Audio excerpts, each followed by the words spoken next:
At 9 o'clock in the evening, I finally made it back to the door of my rented apartment, holding a cardboard box in my arms and dragging a body that felt like it was about to fall apart. Inside the box was everything I had accumulated over 4 years at the company. The sheet of paper on top had 4 words written on it. Notice of termination. I stared at the door, took a deep breath, and forced out a smile. It's fine. It's just unemployment, right? I'll go in and explain everything to her. Worst case, I'll just find another job. I inserted the key into the rusty lock and turned it. The moment the door opened, I froze. The lights inside were off. By the dim yellow sensor light from the hallway, I immediately saw the shoe cabinet facing the entrance. Its door was wide open. Inside, only 1 pair of my leather shoes and 3 pairs of old sneakers remained. Her shoes were all gone. Every single pair. I gripped the doorknob and stood there for a long time without moving. Where are her shoes? No one answered. I pressed the cardboard box against my chest, freed one hand, and switched on the light. White light instantly flooded the entire apartment. I rushed inside. The vanity table was empty. All her cosmetics were gone. On the balcony, only my shirts and pants remained. Even the decorative painting she liked the most had been taken down, leaving behind a conspicuous pale patch on the wall. I rushed into the bathroom next. Toothbrush, toothpaste, skincare products, comb. Even the unfinished pack of sanitary pads was gone. Everything that belonged to her had been taken away. Cleanly. She hadn't even left me a note. I stood at the bathroom doorway, staring at the empty mouthwash cup. She left. The moment I said it, I laughed at myself. Did I even need to ask? She hadn't left temporarily. She had been prepared for this long ago. The smile I had been forcing onto my face completely collapsed. The next second, my briefcase and cardboard box slipped from my arms together. Bang! Everything scattered across the floor. The notice of termination flipped over and landed right beside my foot. My girlfriend was gone. My job was gone too. She really knew how to pick a day. I reached out to support myself against the doorframe, but my legs had no strength at all. In the end, I could only slide down along the wall and sit heavily on the cold tiles. The light above my head was painfully white. I stared at the wall, but my mind was strangely quiet. After a few seconds, I even felt relieved. Fine. At least I don't have to tell her I got fired. My voice was hoarse, but after saying that, I actually felt a little lighter. At least my pride was preserved, though the way it was preserved was a bit ridiculous. Ding! My phone suddenly rang. I lowered my head and looked toward my trouser pocket. Who's looking for me at this hour? Over the years, in order to earn more money and let her live the life she wanted, I had cut off almost all social interaction. Old friends had drifted further and further away. New friends? Not a single one. Aside from work group chats and debt collection messages, my phone barely rang a few times a day. As for her, impossible. She hadn't even been willing to leave a goodbye. How could she possibly send me a message? I reached into my pocket to take out my phone. The first try failed. The second time, it was still stuck. I glanced down at my thigh, tightly squeezed by my suit pants, and tugged at the corner of my mouth. When a man is unlucky, even his trouser pocket bullies him. After struggling for a while, I finally pulled the phone out. The screen lit up. It wasn't her. It was the bank. Huaxia Construction Bank. Your bank card ending in 9527 was charged 17,000 yuan at 2107 on July 16, 2026. Current balance, 1,387.42 yuan. I stared at those numbers. My fingers trembled. The phone slipped from my palm and fell to the floor with a smack. 17,000. The credit card debt she had racked up before. Today just happened to be the repayment date. She left. The bill stayed. Leaning against the wall, I tilted my head up toward the blinding light, suddenly unsure whether I should cry or laugh. In the end, I only squeezed out one sentence. Today really is taking good care of me. I pulled out a cigarette. A pack of slim Jinlong cigarettes that cost 16 yuan. There were 11 left inside. This was my food supply for the next week. I lit one and took a deep drag. Just as I exhaled the smoke, the hand holding the cigarette suddenly froze. Wait, isn't rent due the day after tomorrow? I looked down at my phone. Balance, 1,387.42 yuan.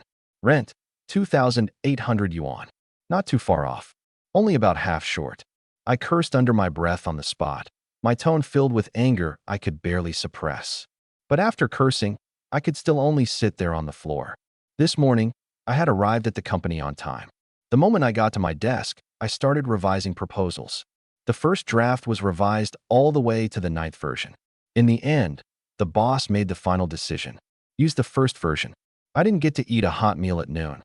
At 6 in the evening, when I should have gotten off work, HR suddenly informed us of a meeting. The meeting lasted 2.5 hours. When it ended, the boss looked at me in front of everyone. By Cohen, starting today, you don't need to come in anymore. I was stunned for 2 seconds. What do you mean? Exactly what it sounds like. He pushed a document in front of me. Your compensation and this month's salary will be settled within 10 working days. Why me? The boss had already stood up. Company restructuring. For words. My 4 years of overtime, the countless sleepless nights spent revising proposals, and all those times I made myself available at a moment's notice. In the end, all I got in exchange were those 4 words. The boss left. HR handed me the notice of termination. Those colleagues who used to put their arms around my shoulders and complain about the boss with me suddenly all became busy. Some lowered their heads and looked at their computers. Some took empty cups and went to the pantry. Some secretly glanced at me, sympathy in their eyes. But not a single person came over to speak to me. I didn't make a scene. I didn't ask anything either. I simply went back to my desk and packed my things into the cardboard box one by one. When I left, I even smiled and waved at them. I'm off, everyone. No one replied. Just like that, I carried the cardboard box downstairs, squeezed into the subway, and returned to this rented little apartment. All along the way, I had been thinking about how to tell her. Last night, we had only just argued. She complained that I was getting fatter and fatter. Complained that I came home too late. Complained that I didn't earn enough money. In the end, she stared at me and asked coldly, "By Cohen, when exactly will you be able to let me live a good life?" At the time, I didn't answer, because I didn't know either. While sitting on the subway, I had even held on to a ridiculous little fantasy. If I told her I had lost my job, would she end the Cold War? Would she hug me? Would she say to me, "It's fine, we'll look for another job"? But when I came back and saw the apartment, I realized she hadn't even left me the chance to fantasize. She was gone. Her things had been moved out completely. Yet the credit card bill had arrived right on time. I took another hard drag on the cigarette and looked down at the notice of termination. Unemployment. A breakup. No money for rent. 3 things, somehow all gathered on the same day. I raised my hand and touched my swollen face. Dark circles. Beer belly. Thighs numbed by tight suit pants. 26 years old. No job, no girlfriend, no savings, and soon, not even a place to live. I laughed. By Cohen, you've really made something of yourself. 26 years. Education, career, love. I hadn't figured out a single one. The year of the college entrance exam, I just had to catch a severe cold right before the test. My score ended up more than 30 points lower than expected. In the end, I could only stay in Sioux City and attend Sioux City University. After graduation, I entered my current company and stayed there for 4 years. Every day, revising proposals. Every day, working overtime. When I got home, my phone couldn't be put on silent. If the boss threw some meaningless question into the group chat in the middle of the night, I had to reply immediately. It wasn't that I couldn't bear to part with this job. With my skills, finding another one wouldn't be difficult. The salary would just be a little lower. Nor was it that I couldn't bear to part with her. Actually, starting a year ago, I already knew she would leave sooner or later. Besides, if she only allowed me to spend 1,000 yuan a month, I wouldn't starve. The problem was rent. Rent had to be paid. The compensation payment was supposedly going to arrive within 10 working days. But judging by the company's efficiency, 10 working days basically meant 20 days. I couldn't wait that long. I put out the cigarette butt and stood up with one hand against the wall. Worst case, I'll go back to my hometown. If the job's gone, I can find another. If the girlfriend's gone, I can simply not find another. If the apartment's gone, I paused. Then I really can only get lost. If it had been just one thing, I could have endured it. But when all 3 things came crashing down at once, I finally realized I wasn't as tough as I imagined. Just then, a cold mechanical female voice suddenly sounded in my mind. Ding! A target perfectly meeting the conditions has been detected. Current target is in a state of having no lover, no career, and no savings. Would you like to bind the system? My entire body jolted. The cigarette, but almost burned my hand. Who? I spun around abruptly. There was no one in the room. I rushed outside again. There was no one in the hallway either. The mechanical voice sounded again. Would you like to bind the system? I stood at the doorway, my eyes widening little by little. System, I am here. My breathing stopped. That voice wasn't coming from my phone, nor was it coming from outside the door. It was inside my head. I had read system novels before. Back when I was in school, I often stayed up late reading them. Once the protagonists in novels bound a system, they either became filthy rich or changed their fate against the heavens. Now it was my turn. I was just an ordinary person. No power, no influence, no money, no background. Who would go to such lengths to prank me? I didn't have anything worth scamming. Thinking of this, I jumped up from the floor. Bind. Bind it right now. Hurry. Ding. System binding has begun. 1%, 21%, 47%, 97%, asterisk asterisk, 100%. System binding complete.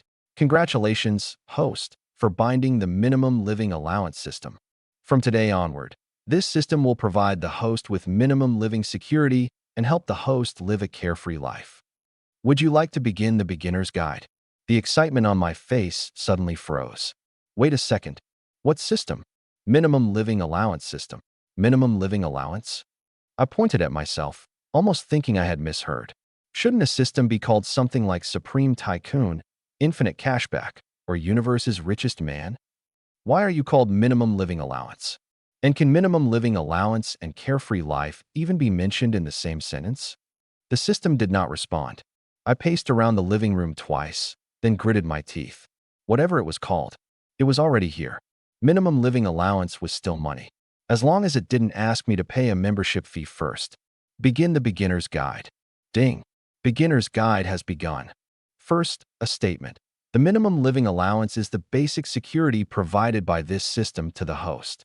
It does not represent this system's upper limit. In addition, the host only needs to issue commands with your consciousness. There is no need to speak aloud. Please avoid talking to yourself in front of others. I had just taken a drag from my cigarette and immediately choked so badly that I coughed repeatedly. Those words sounded emotionless. But why did I feel like it was calling me embarrassing? The system completely ignored me. This system is currently level 1 and possesses 2 functions. First, minimum living allowance function. Every day at midnight, the system will distribute 1,000 yuan in minimum living allowance funds to the host. The funds have no spending restrictions, and all transaction records are complete, legal, and traceable. Second, panel function. The host may view personal data at any time. For every 1 yuan spent by the host, you will receive 1 point. To upgrade the system to level 2, 10,000 points are required. Does the host understand? I nodded repeatedly. This time, I didn't speak aloud. I directly replied in my mind. I understand. 1,000 a day, 30,000 a month, 360,000 a year. No need to work. No boss. No proposal revisions. And no need to reply to those meaningless questions in the workgroup chat in the middle of the night. The more I calculated, the straighter my back became. 1 minute ago, I had still been worrying about being unable to pay rent the day after tomorrow. Now, 1,000 a day, 3 days would be enough for rent. As long as I was alive, I would have money. I looked down at the notice of termination on the floor and suddenly laughed. Firing me. Well done. If you hadn't fired me, I really wouldn't have qualified for this minimum living allowance. Ding. It has been detected that the host has completed the beginner's guide. The beginner gift pack will now be issued. Would you like to receive it? My smile vanished. There's a gift pack too? Those authors who wrote system novels really hadn't lied to me. I immediately replied. Receive it. Receive it right now. Ding. Beginner gift pack distribution has begun. I stared at the empty air in front of me, my heartbeat growing faster and faster. Money? A house? A car? Or would it directly give me a superpower? I lowered my head and glanced at my belly, then slapped it twice. If nothing else, a weight loss pill would be fine too. I've had enough of this belly. The system's voice sounded right after. Congratulations, host, for obtaining a special type reward, 10-fold allowance card. This card will automatically activate when the host receives the minimum living allowance for the first time. I froze. The first allowance was 1,000. 10-fold meant 10,000. And to upgrade the system, I happened to need to spend 10,000. Was it paving the road for me? Before I could think further, the second notification sounded. Congratulations, host, for obtaining an item type reward. One fast-acting weight loss pill. After consumption, it can remove excess fat from the host's body and complete body shaping within 24 hours. The process will be accompanied by mild pain and numbness. I abruptly lowered my head and looked at my belly. It actually exists. Congratulations, host, for obtaining a buff-type reward, Calm Aura. In any situation and when facing any event, the host will appear calm and steady in the eyes of others. The aura has been automatically equipped. Beginner gift pack distribution complete. Item type rewards may be withdrawn through consciousness at any time. Wishing the host a smooth beginning to your minimum allowance life. I stood where I was, not moving for a long time. 10,000 yuan. A weight loss pill. And a calm aura. I understood the first two. But why did the last one sound a little unserious? Forget it. Lose weight first. I had long since had enough of this body. I panted after walking just a few steps. My waist hurt after sitting too long. None of my old clothes fit anymore. Every time I looked in the mirror, I wanted to ask, who the hell is that guy inside? I stretched out my hand and issued a command in my mind. Withdraw the fast-acting weight loss pill. The next second, my palm sank. A black pill the size of a Maltese chocolate ball appeared out of thin air in my hand. I picked it up and looked at it. Pitch black all over. No patterns. No smell. It looked like medicine, but also like some kind of unsafe candy bean. I stared at it for a few seconds. System, you won't hurt me, right? The system did not respond. I thought about it and suddenly felt at ease. Right now, I had lost my job, my girlfriend had run away, there was only a little over 1,000 yuan left in my bank card, and I couldn't even pay rent the day after tomorrow. What did I have that was worth coveting? My 200 gene of flesh. With that thought, I didn't need it immediately. Instead, I first gave another command. Open personal panel. Whoosh. A transparent light screen popped up before my eyes. I instinctively reached out to touch it. My hand passed straight through. I couldn't touch it. I breathed a sigh of relief. Since even I couldn't touch it, others probably couldn't see it either. Then I looked at the panel. Host, by Cohen. Age, 26. Figure, 51. Appearance, 60. Constitution, 52. Savings, 1,387.42 yuan. Fixed assets, 0. Buff status, Combro. Skills, basic driving, basic English, intermediate drafting. Spouse, none. Overall evaluation, a fat, not handsome, single, skill deficient, and poor Combro. I stared at the last line, silent for 3 seconds. Then I cursed on the spot. I didn't spell out the exact words, but the aggression in my tone was already maxed out. You say I'm fat. Fine, I admit it. You say I'm not handsome. I'll endure that too. You say I'm single, broke, and lacking skills. Those are all facts. But why did you have to add Combro at the end? Is that an aura or a nickname? Couldn't you just call it Com status? And who told you to write an overall evaluation? If you don't summarize, no one will think you're mute.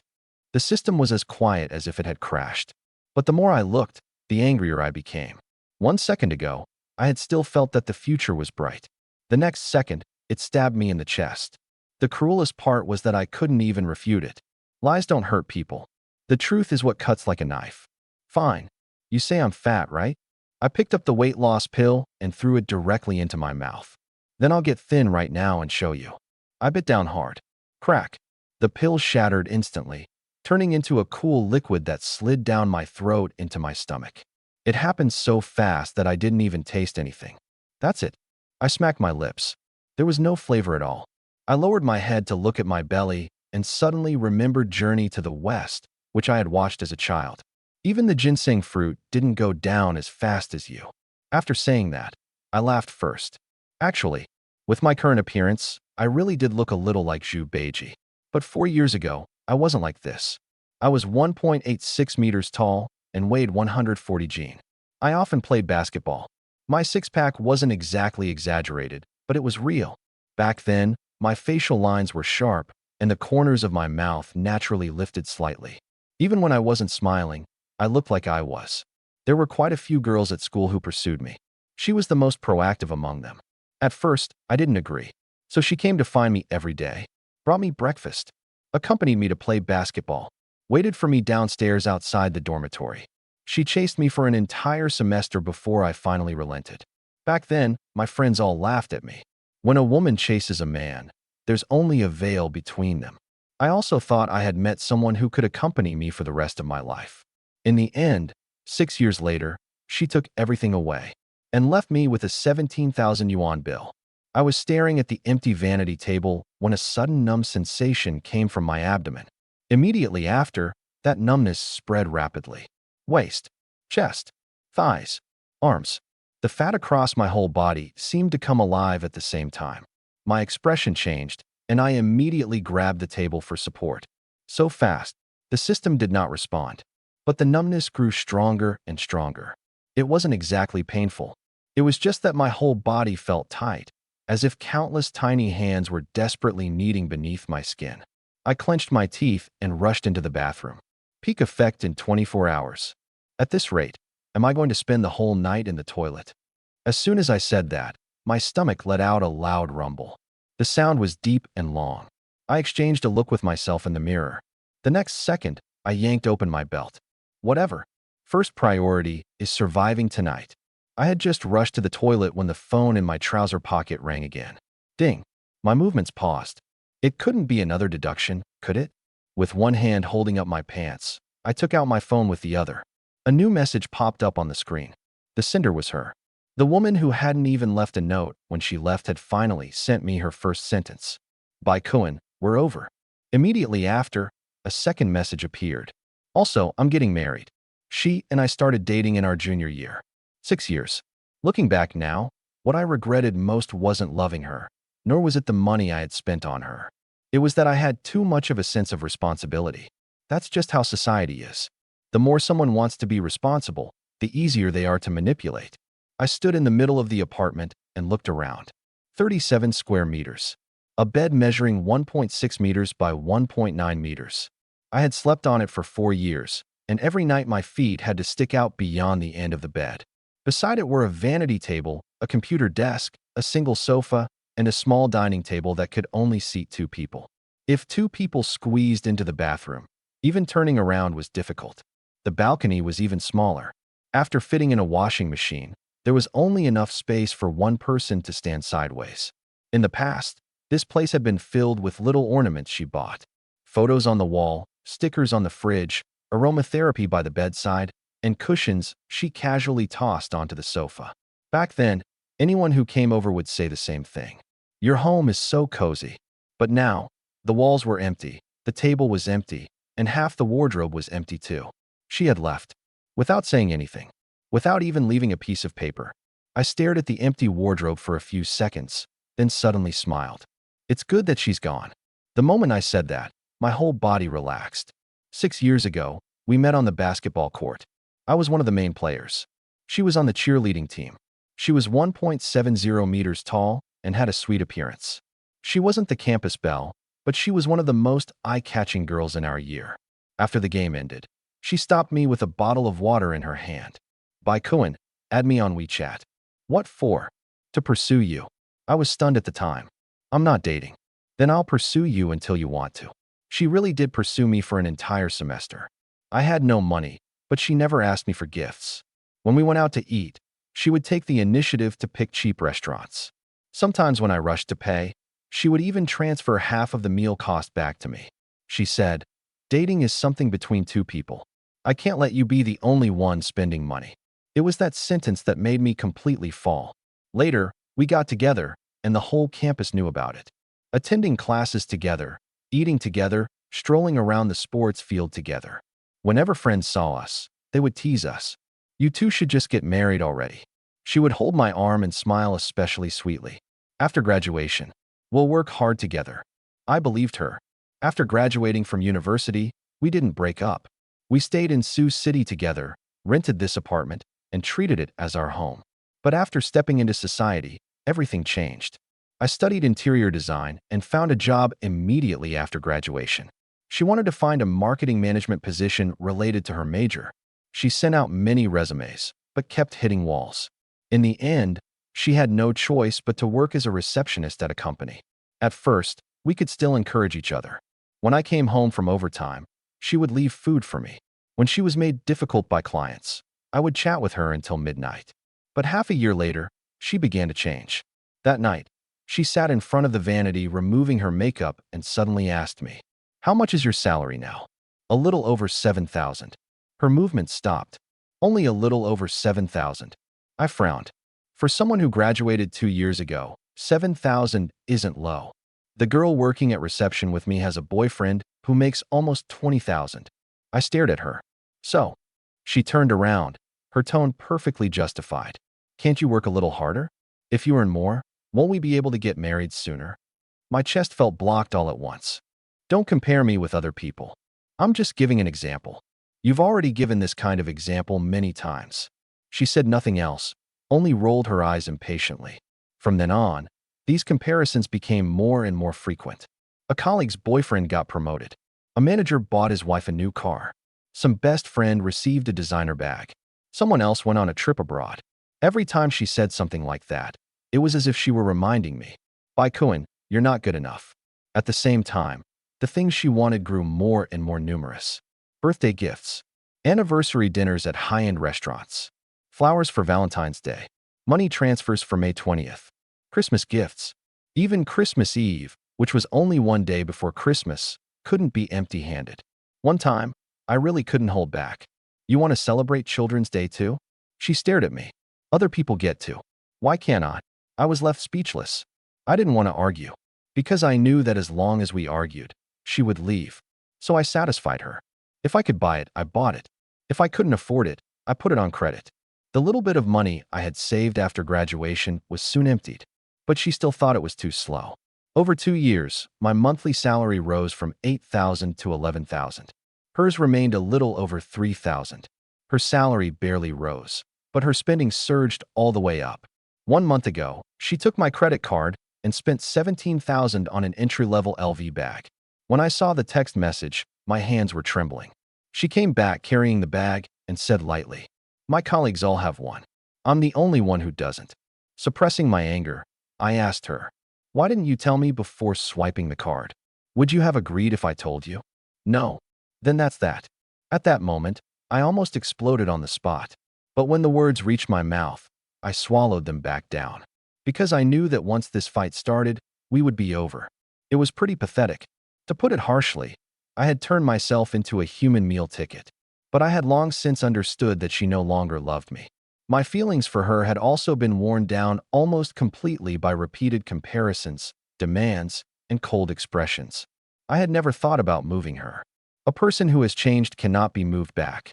I was just waiting for her to leave first. Because there was one bottom line I had always refused to touch. The breakup couldn't be spoken by me.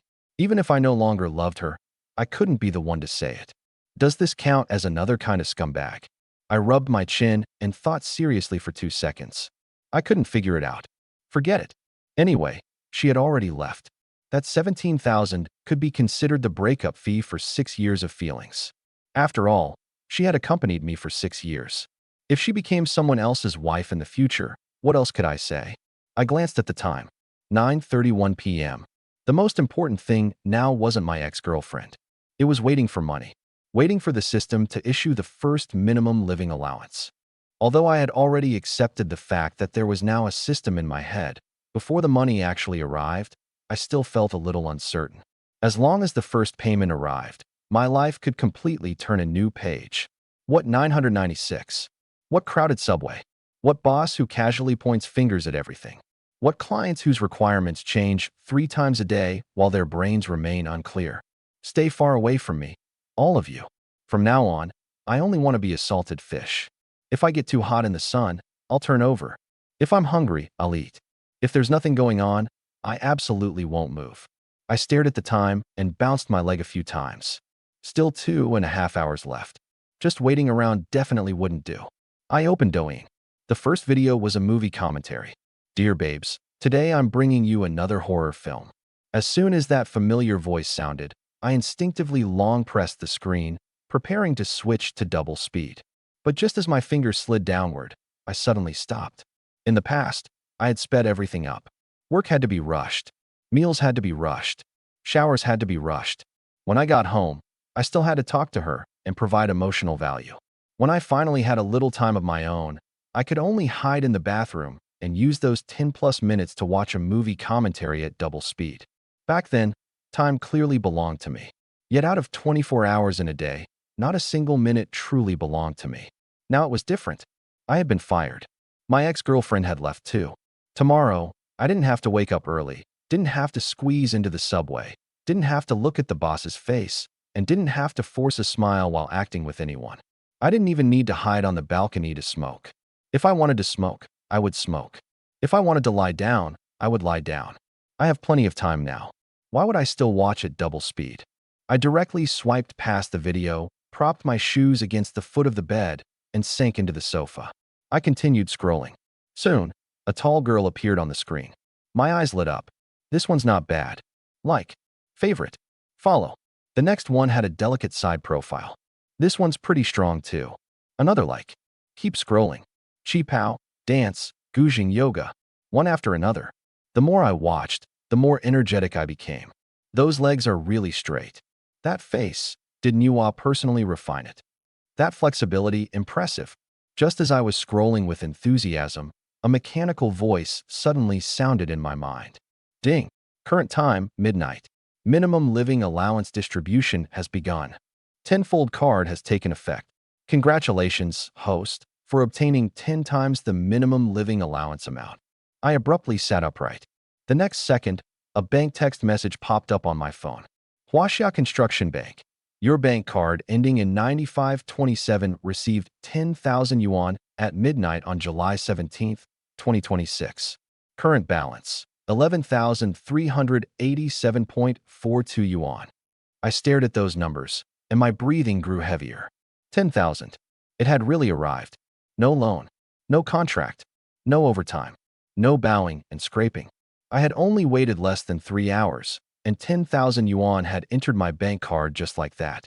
More importantly, this wasn't a one-time thing. From now on, every midnight, a sum of money would arrive. As the system upgraded, the amount would continue increasing. I clenched my fist and almost jumped up on the spot. Awesome. The moment the word left my mouth, I immediately lowered my voice. The soundproofing in the apartment was poor. It wouldn't be good to wake the neighbors in the middle of the night. As for frightening the flowers and plants downstairs, that would be even less civilized. I put down my phone and yanked off my tie. This, I don't need anymore. I took off the suit. This too. The shirt, suit pants, socks, and everything else on me that symbolized my corporate slave career were all stuffed into the trash can. Whoever wants to wear them can wear them. I looked down at myself and added, tomorrow, I'll replace everything. Even my underwear will be silk. I had money now. So what if I acted like a nouveau riche for a couple of days? Whistling, I went into the bathroom, quickly took a shower, then slammed myself onto the bed. The bedboard gave a muffled thud. I picked up my phone and continued scrolling. Whoever invented Douyin is seriously talented. I lit a cigarette and leaned against the headboard. On the phone, a girl wearing a Chi-Pao was sitting in a pavilion playing the Gujing. Her smile was very beautiful. As I watched, my eyelids grew heavier and heavier. At some point, I fell asleep. In this sleep, I had a dream. In the dream, I moved into a huge bedroom. The big bed beneath me was 3 meters wide and 4 meters long. Someone beside me was softly calling my name. Bai Kuan. I was just about to turn around when intense pain suddenly exploded. It was as if tens of thousands of iron rods were smashing into my bones at the same time. Oh, I woke up instantly. The veins on my forehead bulged, but my body couldn't move. I couldn't even lift my neck. The next second, sounds like bones cracking rang out one after another from within my body. Crack, crack, crack. The pain rushed straight to my brain. I didn't even have time to call for help before my vision went black, and I passed out on the spot. When I woke up again, sunlight had already shone onto the balcony. In a daze, I raised my hand, intending to scratch my hair. But as soon as my hand approached my face, a terrible stench drilled straight into my nostrils. Ugh! My eyes snapped open. My hand was covered in black sludge. The stuff was already half dry, sticking to my skin and emitting a suffocating smell. I touched my face. It was on my face too. As for my body, there was no need to even mention it. I suddenly reacted. Before sleeping last night, I had eaten the fast-acting weight loss pill given by the system. This is fast-acting. Before I could think further, that smell rushed into my nose again. It was like rotten dead fish boiled to mush, and then someone poured an entire bucket of something indescribable into the pot. My stomach churned violently. I sprang out of bed and rushed into the bathroom. Clothes off, stuffed into a plastic bag, thrown into the corner. Turn on the hot water. Squeeze out shower gel. Pour shampoo directly onto my head. I put on a bath glove and scrubbed my body frantically. Face, neck, arms, back. Every spot I could reach, I spared none of them. Black sludge kept falling off my body and washed toward the drain with the water. After one wash, the smell was still there. Wash again. If the second time wasn't enough, then a third. I struggled for almost an entire hour, until my skin was nearly scrubbed red. Finally, the strange smell disappeared. I'm alive again. Supporting myself against the wall, I let out a long breath. Water droplets slid down my body. I turned off the shower, grabbed a towel, and turned to walk out. When I passed by the mirror, I casually glanced at it. My steps instantly stopped. The person in the mirror stopped too. I stared at him. He stared at me as well. 8-pack abs, pectoral muscles that rose clearly but weren't exaggerated, broad shoulders and back, a tight waistline, and V-lines so defined it was absurd. I looked down at myself, then raised my head to look at the mirror. Is this me? I stepped closer. Sword-like brows, bright eyes, and deep features. A clean, sharp jawline. My skin was much fairer than before, and the exhaustion, dark circles, and greasy feeling on my face were all gone. This face was like the college version of me dragged back to its peak and then brutally enhanced. No, even the college version of me hadn't been this handsome. Previously, I was 1.86 meters tall, but my weight was close to 190 g. My belly was strained by my shirt. My thighs were stretched tight by suit pants. Years of staying up late had left my face full of fatigue. Although my foundation was clearly not bad, life had forcibly tortured me into an ordinary fat guy. But now all excess fat was gone. My muscle proportions were nearly perfect. Even the small scars left on my skin in the past had disappeared. As for a certain crucial part, I looked down, then fell silent for 2 seconds. Even this got enhanced. The system understood men a little too well. I wiped the mist off the mirror and reached out to pinch my face. It hurt. It was real. Looking at myself in the mirror, I couldn't help but raise a thumbs up. System products really are ruthless. I immediately said, "System, open personal panel." The semi-transparent panel instantly unfolded. Host, by Cohen. Age, 26. Figure, 98. Appearance, 89. Constitution, 90. Savings owned, 11,387.42 yuan. Fixed assets, 0. Buff, Combro. Skills, basic driving, basic English, intermediate drafting. Spouse, 0. Overall evaluation, a calm-type handsome man with a top-tier figure, excellent constitution, and a handsome face, but not many skills. I stared at the evaluation, and the corner of my mouth twitched.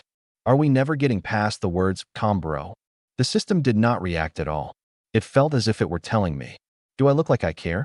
I was in a good mood, so I couldn't be bothered to argue. After walking out of the bathroom, I took a towel and dried the water from my body. But as I was drying myself, that terrible stench drifted over again. I immediately frowned. There's still more. I followed the smell and turned my head. My gaze landed on the bed. The bedsheet, duvet cover, and pillowcase were all contaminated with black sludge. Fine. Throw it all away. I put on disposable gloves, stripped off the entire set of bedding, and tossed everything straight into the bathroom. Then I opened the windows and sprayed air freshener. Only after tossing around until the strange smell could no longer be detected in the room did I finally sit down on the sofa. I picked up my phone and saw that it had already run out of battery and shut down. I plugged in the charger. As soon as the battery reached 1%, I immediately turned it on. Ding! A message popped up. I tapped it open. WeChat steps. I froze for a few seconds. After sleeping through the night, there was actually only this one message. No one was looking for me. No colleagues. No friends. Not even a sales call. Leaning back on the sofa, I suddenly laughed. What exactly have I turned my life into all these years? But it didn't matter. If I started cleaning up now, it still wasn't too late. I opened my contacts. Ex-girlfriend. Block. Delete. Several of her best friends. Block. Delete. Company group chat. Leave group. Boss. Block. Delete. Clients. Block. Delete. Colleagues. Everyone who should be deleted was deleted. My finger kept tapping down. Every time I deleted someone, I felt as if one shackle had been removed from my body. A few minutes later, my entire WeChat became completely quiet. I looked at the number of friends. 13. 13. I couldn't help laughing. It really matched my old nickname. By 13. Among these 13 people, most were relatives. My parents, aunt, uncle, maternal uncle, and cousin. Of the remaining 5 contacts, one was my landlord and one was property management. The only ones who could truly be counted as friends were 3 people. Lu Wenxuan, Naiwei, Feng Hui. They were all my university roommates. Lu Wenxuan was the eldest in the dormitory, a local from Sioux City, and his family was very well off. Since his name contained the character Sun, we all called him Sun. Naiwei was the youngest, from Zhe province, born into a civil servant family, yet his personality was very rebellious. Because he ranked 4th, we called him Siwei. Feng Hui was from the north. He was even taller than me, had a straightforward personality, but always carried a slightly silly air about him. He ranked 2nd, so his nickname was Erwo, second idiot. As for me, I ranked 3rd. My name was Bai Kuan. No one knew which bastard started it first, but eventually the whole dormitory called me Bai 13. During those years at university, we had a very good relationship. Skipping classes together, playing basketball together, pulling all-nighters together. If someone got dumped, the other 3 would drink with him. If someone had no money, the others would pool some together and make sure he didn't go hungry. But after graduation, everyone went their separate ways. Later on, I busied myself with work, with earning money, and with maintaining a relationship that had long since changed in flavor. I never took the initiative to contact them. When they contacted me, I always said I was busy. Over time, no one spoke up anymore. I stared at those 3 names, and my chest suddenly felt a little stuffy. 6 years. For the sake of one woman, I had trapped myself for 6 years. I lost my job. I didn't save any money. I almost lost my friends too. I pulled out a cigarette and was just about to light it when my phone suddenly vibrated. Buzz. I lowered my head and looked at the screen. When I saw the person who had sent the message, my brows immediately lifted. Just then, the phone rang. I picked it up and looked. On the main WeChat interface, there was now an extra chat window. Lu Wenxuan. Aside from my dad, mom, cousin, and younger female cousin, in the past 6 months, my WeChat had almost never shown a 5th person. I tapped open the message. Erwo and Siwei arrive in Sioux City by high-speed rail at 1 this afternoon. Just that one sentence. No greetings. No nonsense. But I stared at that line of text for a long time without moving. This meant the 3 of them had always been in contact. It also meant Lu Wenxuan still regarded me as a brother. But this was also a test. If I didn't reply, he wouldn't look for me again. I scrolled upward. Our previous chat had been on January 1st, 2025. Happy birthday, 3rd. I had only replied with 2 words. Thank you. After that, for a full half year, we hadn't said another word to each other. I let out a breath. Without hesitating further, I directly made a voice call. Beep. Before the second ring ended, the call connected. Hello, 3rd. Lu Wenxuan's laughter rushed out first. I knew you'd definitely call. Immediately after, a rough voice sounded from the side. Damn it, lost again. My fingers stiffened. It was Feng Hui. The next second, another calm and clear voice sounded. We all bet that he would call. Only you bet that he would send a message. If you don't lose, who does? Naiwei. I held the phone, my lips moving slightly, but I couldn't say a single word. They had already arrived. They had even made a bet on whether I would contact them. The other end of the call gradually quieted down. No one urged me. No one asked where the hell I had been for the past 4 years either. The more they were like this, the harder it became for me to speak. Guilt, warmth, embarrassment, all of it blocked my throat. In the end, it was Lu Wenxuan who broke the silence. Erwo and Siwei have already arrived. We're at Jiangnan Bistro near Xinghui. Room 201, Yinshui Chamber. We haven't ordered yet. We saved you a seat. He paused, then deliberately made his tone lighter. Hurry over. If you're late, we won't even leave you a plate. I closed my eyes and gave a heavy reply. The call ended. 2 minutes and 27 seconds. I stared at the call record and suddenly smiled. I had a system. My face had recovered. I was even more handsome than I had been at my peak. More importantly, those three bastards were still waiting for me. I abruptly got up and opened the wardrobe. The next second, my hand stopped. Shirts. Suits. Still shirts and suits. The colors were similar, the styles were similar, and at one glance, all of them were office worker cattle and horse uniforms. What kind of life have I been living these past few years? While complaining, I pulled open the top compartment of the wardrobe. After digging around for quite a while, I finally found the outfit I had bought before graduating from university. A white short-sleeved shirt with roses embroidered on the back, black wide-leg pants, and a pair of skate shoes pressed at the bottom of a bag. I quickly changed, then rushed out of the bedroom. When I passed the bathroom, my footsteps paused. I backed up and looked in the mirror. The man in the mirror had clean brows and eyes, and a sharp, agile figure. That face, once so familiar to me, had not only returned, but had become even more striking than it had been 4 years ago. I raised an eyebrow. Definitely handsome. After admiring myself, I grabbed my phone and went out. The car arrived quickly. From the industrial park to Xinhui was a distance of more than 10 kilometers. The driver was rushing to pick up the next order, so he drove fast and steadily. Before long, the car stopped at the entrance of Jiangnan Bistro. I got out, but didn't go in immediately. I lit a cigarette. Only when the cigarette burned to the end did I crush it out and push the door open. "Welcome. Do you have a reservation?" A waiter came up to greet me. "Surname Liu. 3 guests have already arrived." I looked around and didn't see those 3 guys. When I turned back, I found that the waiter was staring blankly at me, her face gradually turning red. I waved my hand in front of her eyes. "Surname Liu. 3 guests." "Ah." She suddenly came back to her senses and hurriedly lowered her head. "Sorry, sir. Mr. Liu booked room 201, Yinshui chamber. Please go up to the 2nd floor from this side. It's the first room on the right." As soon as she finished speaking, she turned and left, walking so quickly it was as if she were escaping. I forcibly suppressed the corners of my mouth. On the surface, I remained calm. Inside, I was already ecstatic.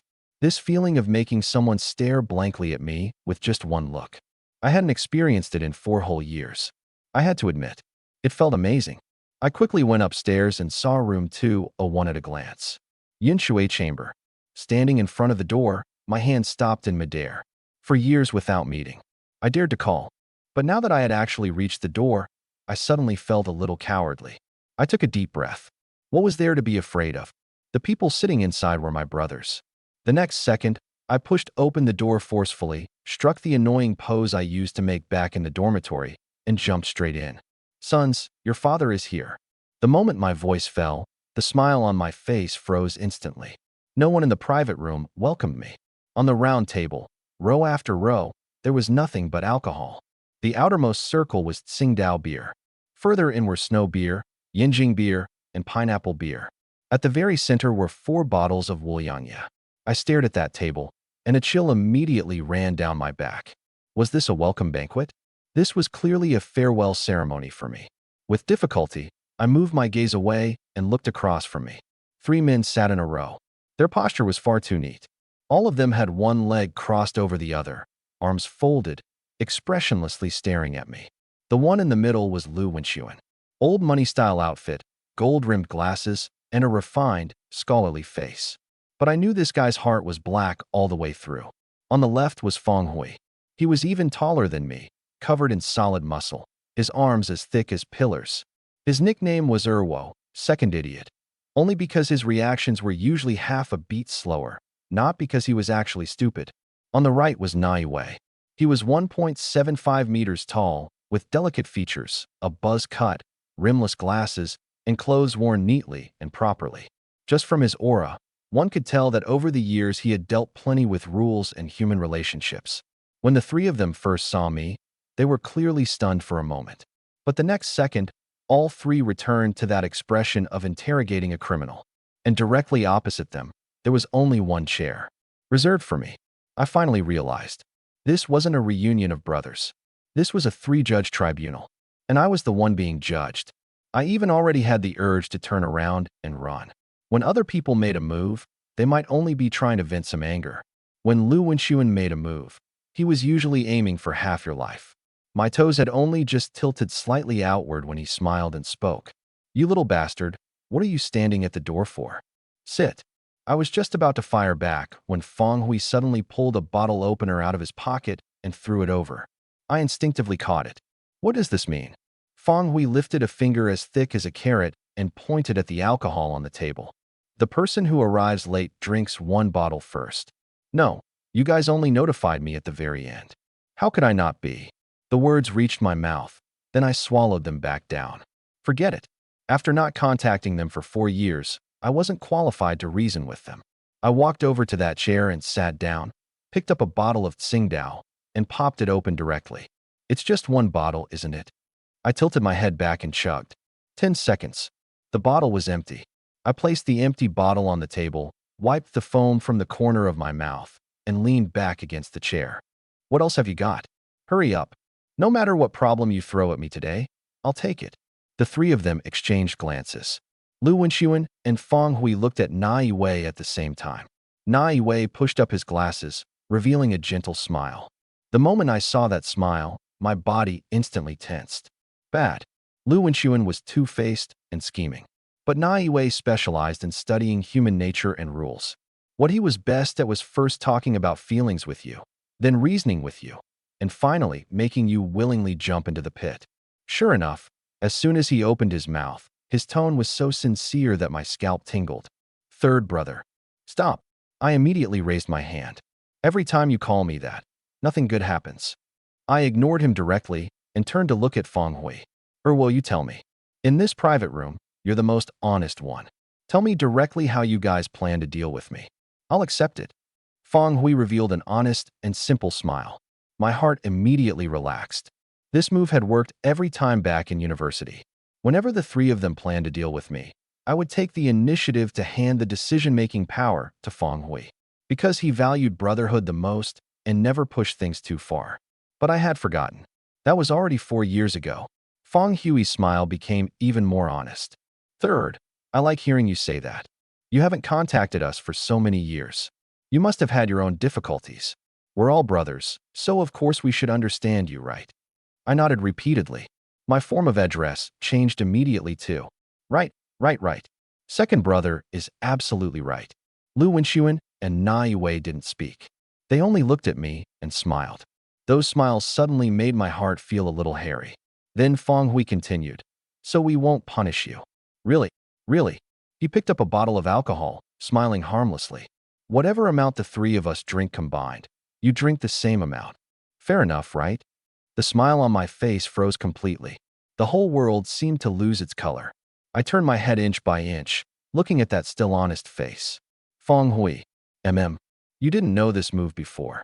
Oh, you've been corrupted by fourth. The three of them didn't respond. They only looked at me at the same time.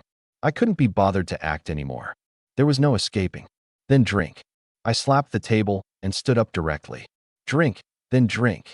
Let's not even talk about whether I'll collapse or not. Today, as long as one of you three crawls under the table, I'll laugh him to death. The moment my words fell, satisfied smiles appeared on the faces of all three at the same time. Lu Wenxuan raised his hand and clapped. Good. You said that yourself. If you can't outdrink the three of us, from today onward, you're second. Feng Hui immediately added, forever second. Na Wei unhurriedly added the final blow. Don't rush. We'll come one by one and not let him stop. These past 4 years, I've also practiced. I picked up a bottle and pointed it straight at them. Stop trying to scare me. Back then, even the three of you combined weren't my match. What makes you think you can win now? Bottle caps flew off one after another. Bottles of alcohol went down one after another. At first, they still kept stern faces as they interrogated me. After a few bottles, no one could keep pretending anymore. The 4 years of distance between us also rapidly shattered amid every clink of bottles. It wasn't getting to know each other again. It was going back. Back to those years when we were squeezed into the same dormitory, when none of us submitted to anyone, yet each of us would grab a weapon for the other without hesitation. Lu Wenxuan held up a bottle and pointed at me from across the air. Back then, you were the best at pretending. When I entered the dormitory and took the initiative to greet you, you just nodded at me. At the time, I thought, What's this kid acting so deep for? Only later did I find out you were purely a closet show-off. I immediately refused to accept it. You have the nerve to talk about me? Have you forgotten what you looked like back then? I stood up and pointed at him from head to toe.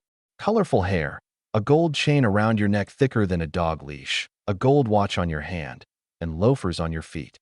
Were you coming to university? You looked like you had just finished collecting protection money and stopped by the dormitory on the way. Feng Hui laughed so hard, he almost spat out edamame. I immediately turned the spearhead toward him. Don't laugh. You're so strong. But when you first saw him, didn't you also not dare say anything? Feng Hui instantly became anxious. Are you drunk? The one who didn't dare greet him was fourth, not me. I just ignored him directly back then. Really? I turned to look at Nai Wei. Nai Wei was peeling crayfish, his movements not stopping at all. My grandfather taught me that a gentleman does not stand beneath a dangerous wall. With eldest's appearance at the time, he clearly belonged to the high-risk category.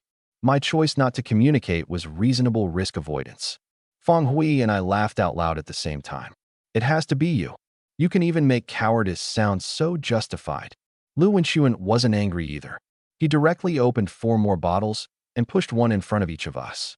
Back then, I had finally escaped my family's control. Wasn't I supposed to go wild for once? Feng Hui, Nai Wei, and I all dragged out our voices at the same time. Right. After saying that, the 3 of us exchanged glances. Our tacit understanding was exactly the same as it had been back then. We directly stood up, clinked bottles, and tilted our heads back to drink. When Lu Wenxuan saw this, he immediately slapped the table. Isolating me again, are you? He grabbed his own bottle and chugged it too. Once that bottle was empty, Feng Hui seemed to suddenly remember something. All right, third. What about your girlfriend from university? The laughter in the private room stopped for an instant. Lu Wenxuan looked at me. Nai Wei also raised his head. I put down the bottle, my tone very calm. We broke up. Feng Hui immediately looked a little regretful. Did I ask something I shouldn't have? It's fine. Nai Wei put down the cigarette he had just picked up. When I looked at them, they weren't gossiping. They were worried about me. Back in university, everyone in the entire faculty knew about me and her being together. Other people broke up as soon as they graduated. But we got through graduation season together.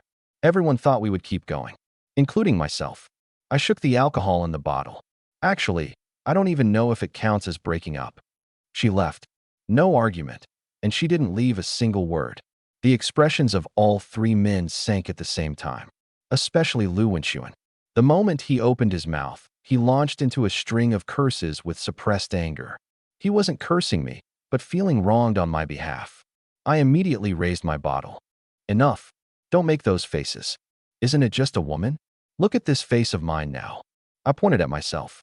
As long as I stand on the street, won't getting someone's WeChat be simple? The 3 of them stared at me for a few seconds. Then, in perfect unison, they let out a disdainful boo. I laughed and cursed while grabbing my bottle. Jealous, are you? Come on. Whoever chickens out is the sun. The more we drank, the faster we drank. The more we talked, the more we had to say. We talked about the first time we met. Talked about skipping classes. Talked about failing courses. Talked about climbing over the wall in the middle of the night to go eat barbecue. Talked about who cried the hardest after a breakup and who refused to admit it the next day. The dishes on the table were swept clean. Empty bottles piled up across the floor. 24 bottles of Tsingtao. 18 bottles of snow beer. In the end, each of us even opened a bottle of Wuliangye.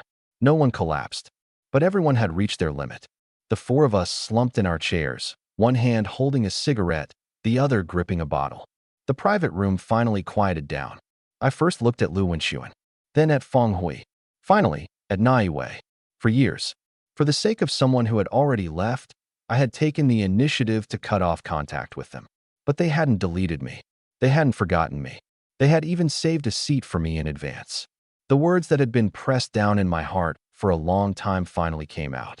I'm sorry. I paused and tightened my grip on the bottle. And thank you. Thank you for still recognizing me as your brother. After my words fell, all 3 of them fell silent for a second. I thought they would scold me, or say a couple of sentimental lines. In the end, Lu Wenxuan spoke first. Cut that crap. No one blames you. After all, as fathers, how could we really argue with our son? Feng Hui immediately nodded. Right. The fact that you came today makes the three of us fathers very relieved. Nai Wei pushed up his glasses. I have a more reasonable suggestion. Starting today, you become fourth. From now on, call me third brother. The little bit of warmth that had just risen was instantly smashed to pieces by them. I stared at these three bastards. They stared at me too. The next second, I laughed. This was their way of comforting me. They didn't say they forgave me, because they had never blamed me. But they wanted to be my father and my elder brother? Dream on. I abruptly stood up and raised the bottle in my hand. You're all drunk like this and still dare take advantage of me? Come on. If I don't drink all three of you under the table tonight, I'll take your surname. The three of them stood up at the same time. Lu Wenxuan adjusted his glasses. Feng Hui rolled up his sleeves. Nai Wei unhurriedly filled his glass. Clang. Four bottles collided heavily together. This meal lasted more than 4 full hours. After the final glass went down, I put down my glass and swept my gaze across the table. Total annihilation. Lu Wenxuan was sprawled across the table, sleeping like a dead pig. Feng Hui was leaning back in his chair, snoring so loudly it shook the sky. Nai Wei was slightly more dignified. One hand supported his forehead, and his eyes were closed. At least he wasn't making noise. Only I was still sober. Not only sober, I could even go another round. I moved my shoulders. System, you're seriously fierce. 90 points in Constitution. Only now did I understand just how exaggerated that number was. Back in university, my maximum for Baijiu was 1 Jin and 7 Liang. If I drank other alcohol after Baijiu, I'd basically collapse after 1 glass. But today, 15 or 16 bottles of beer. A whole bottle of Baijiu. I only felt a little light, but my mind was frighteningly clear. If I drank the same amount again, I estimated I could still endure it. But with all my brothers collapsed, if I continued drinking alone, that wouldn't be happiness. That would be a problem. I kicked Feng Hui's shoe. Wake up. He grunted vaguely, tilted his head, and his snoring became even louder. I patted Lu Wenxuan again. Big brother, time to pay the bill. No reaction. Someone's fighting to pay. Still no reaction. Fine. Completely drunk to death. I took out my phone. You three drank comfortably and left the mess to me, huh? Complaints were complaints. Things still had to be handled.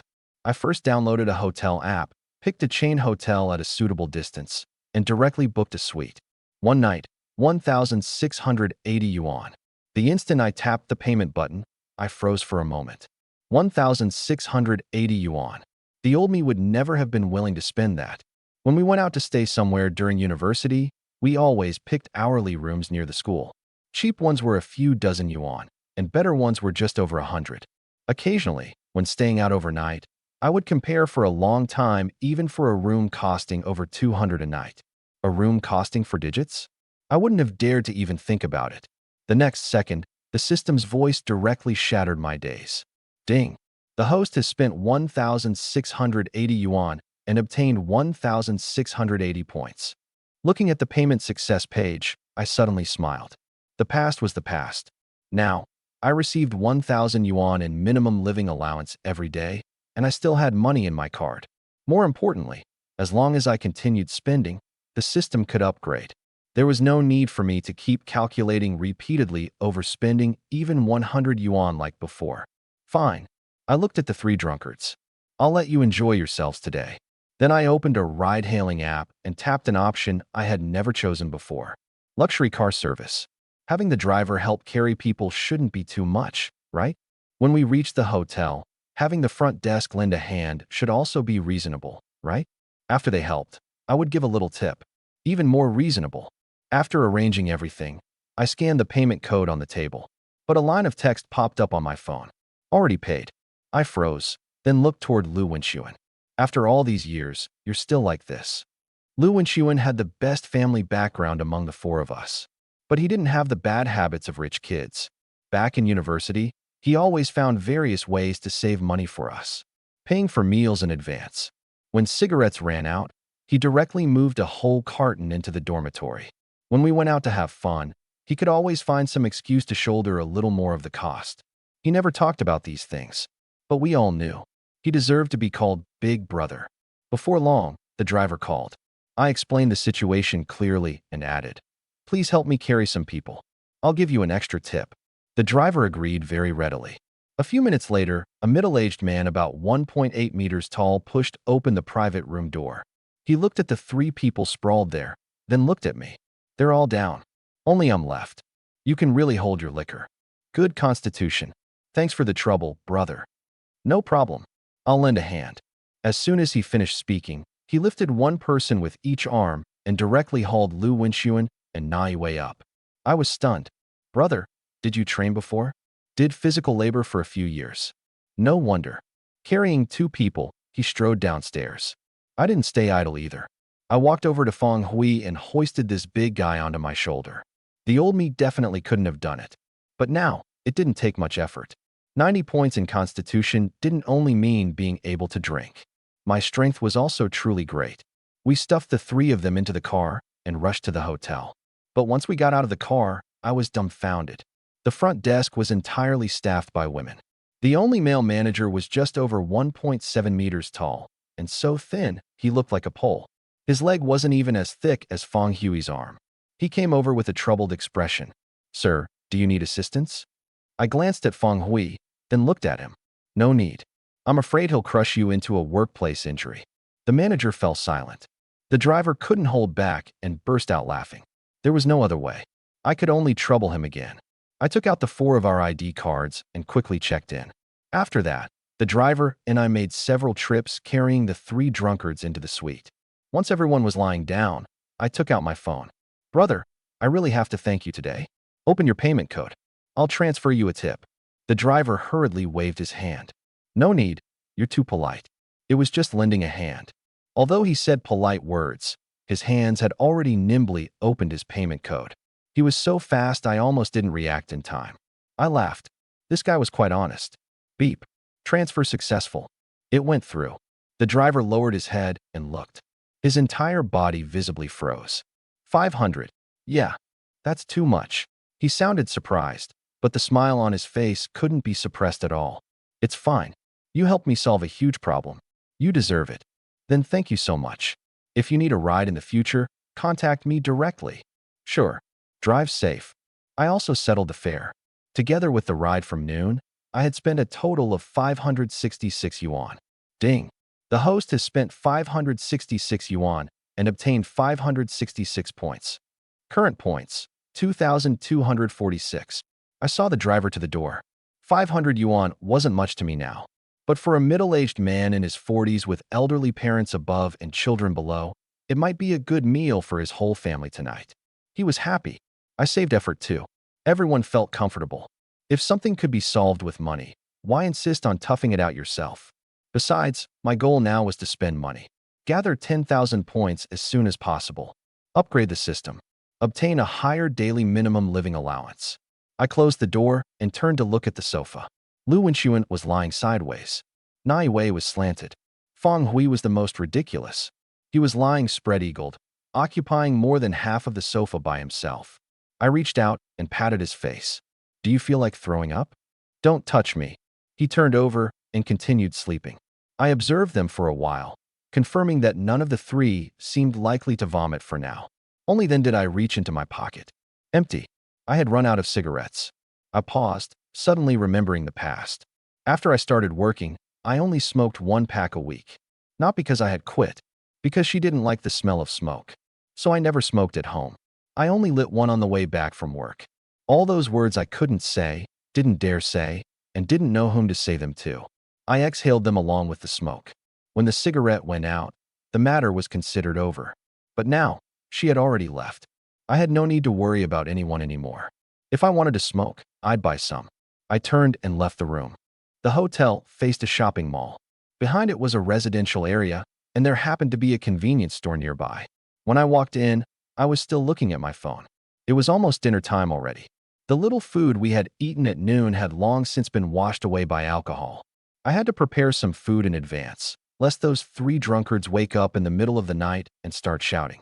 Just then, a voice came over. Hello, welcome. Designated items have a discount today if you buy 2. A standard line. But my fingers stopped. The voice was very pleasant, but also very cold. Not perfunctory, and not fake enthusiasm. It was truly cold, like snowmelt pouring straight into the ears. I raised my head and looked toward the checkout counter. 3 or 4 customers were lining up, but they couldn't block me from seeing her. High ponytail, tall figure. The middle-aged man standing in front of her was about 1.75 meters tall, and she was only a little shorter than him. At least 1.73 meters, possibly even taller. She was scanning items with her face turned slightly to the side. Her nose bridge was very high. Her eyes were large and bright, almond-shaped, but there wasn't much emotion in them. Her slender eyebrows hadn't really been trimmed, carrying a natural trace of messiness. Her face was very small. Her lips were thin. Her forehead was smooth. I only looked once, and I already had a conclusion in my heart. Beautiful. Very beautiful. In real life, I had never seen anyone prettier than her. Likewise, I had never seen anyone colder than her either. She was clearly smiling, yet it was as if she kept everyone 1 meter away. The 2 men in line kept secretly looking at her. Glance once. Look away. Glance again. Their acting was shockingly bad. I didn't laugh at them, because I was looking too. What surprised me even more was that she wasn't wearing makeup. She had pierced ears, but no earrings. No necklace around her neck. No ring on her hand. Even her nails were in their most natural state. The only thing on her whole body that could be considered an accessory was probably the hair tie binding her hair. So plain. I was a little surprised, but only a little. Beautiful was beautiful. What did it have to do with me? I did have a system now, but my foundation was still thin. If I truly wanted to pursue a girl of this level, I would at least have to wait until the system reached level 2. Otherwise, so what if I succeeded? Would I make her calculate how much a meal cost with me? I had no interest in repeating the past, so I quickly moved my gaze away and walked toward the shelves. First, buy something for those 3 drunkards. I took some water, then started choosing drinks. Feng Hui likes this. Get the large bottle. Nai Wei likes tea. Get him 2 bottles. Lu Wenxuan likes energy drinks. Looking at 2 rows of different drink brands, I couldn't be bothered to choose. Forget it. Take them all. Food, drinks, tissues, hangover candy. I carried a large pile of things to the checkout counter. Please give me a large bag. Thank you. Okay. She bent down to get a bag and began scanning. Only then did I see her face clearly from the front for the first time. Then, hopelessly, I froze for a moment. She looked even better from the front than from the side. She clearly noticed it, but did not raise her head. She was probably long used to it. I rubbed my chin and quickly shifted my gaze away, already cursing myself hard in my heart. Freezing when you see a beautiful woman. Embarrassing. 78 yuan and 92 fun in total. She packed the items and then said, "Do you have a membership? Members can accumulate points and enjoy discounts. You can scan this QR code to register." She paused, very briefly, but I heard it. I raised my head and happened to meet her gaze. She was also looking at me, and it wasn't just a casual glance. She was seriously studying my face. A ridiculous thought immediately popped into my mind. Could she have been stunned by how handsome I was? As soon as this thought appeared, I forcefully pressed it back down. Stay clear-headed. Just because someone looks at you a couple more times doesn't mean they've already thought of the children's names. I opened my payment code and held it out. No need. Just check out directly. Thank you. After saying that, I smiled at her. Her gaze stopped. In those eyes, which had originally held little emotion, there was actually a real trace of change, as if she were admiring something, or perhaps surprised. She even continued looking. I gently shook my phone. Hello. She came back to her senses. Sorry. It's fine. Just scan it for me. She picked up the barcode scanner. Beep. Ding. The host has spent 78.92 yuan and obtained 78.92 points. Current points, 2,324.92. She packed the items, but did not place them directly on the counter like before. Instead, she lifted the bag with both hands and handed it to me. Your items. Please take them. Thank you.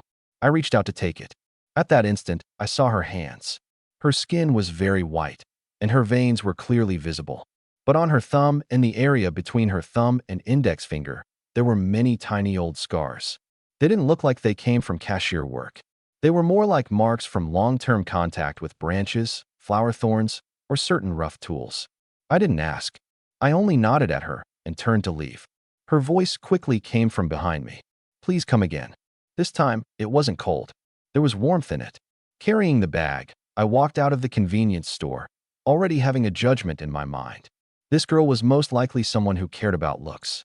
After seeing my face, her scripted words had caught for a moment. While checking out, she had indeed kept looking at me. It wasn't an illusion. As for her family background, it should be very ordinary, perhaps even somewhat difficult. She didn't have a single accessory on her body. There were also long accumulated tiny scars on her hands. That meant cashier probably wasn't her only job. Maybe she was also working part-time at a flower shop, an orchard, or some other place. However, none of that had anything to do with me for now. At least not right now. I had just reached the hotel entrance when my steps suddenly stopped. I lowered my head and looked at the bag in my hand. Water, drinks, snacks, hangover candy. Everything was there, except cigarettes. I was silent for 2 seconds, then raised my hand and slapped my forehead. Wasn't I coming down to buy cigarettes? In the end, I had been too busy looking at her and forgot the actual business. I turned around and quickly walked back to the convenience store. The moment I pushed the door open, that familiar voice sounded again. Hello, welcome. Designated items have a discount today if you buy two. Her final note suddenly trembled. I looked toward the checkout counter. She was looking at me too. Our eyes met. The coldness on her face visibly dispersed, and the corners of her mouth lifted uncontrollably. I raised an eyebrow. I had to admit, when a beautiful woman who was icy toward everyone else smiled because I appeared a second time, that feeling was indeed pretty nice. She put down what she was holding and took the initiative to ask me, "Why did you come back?" Even the way she addressed me had changed. The first time, it had been the polite sir. This time, it was you. I walked up to the checkout counter. I forgot to buy something. What? Cigarettes. She froze for a moment, and the corners of her eyes curved slightly.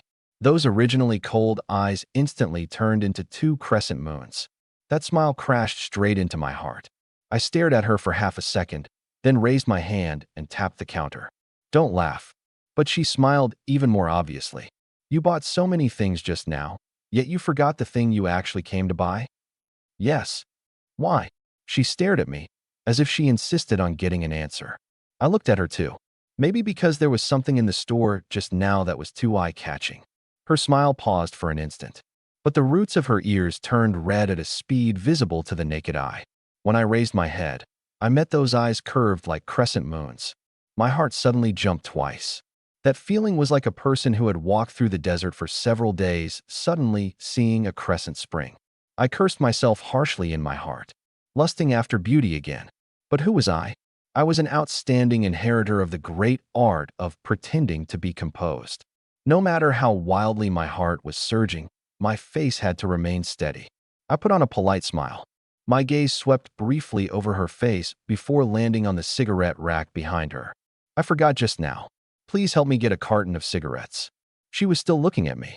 Only when she heard this did she turn around. Which one?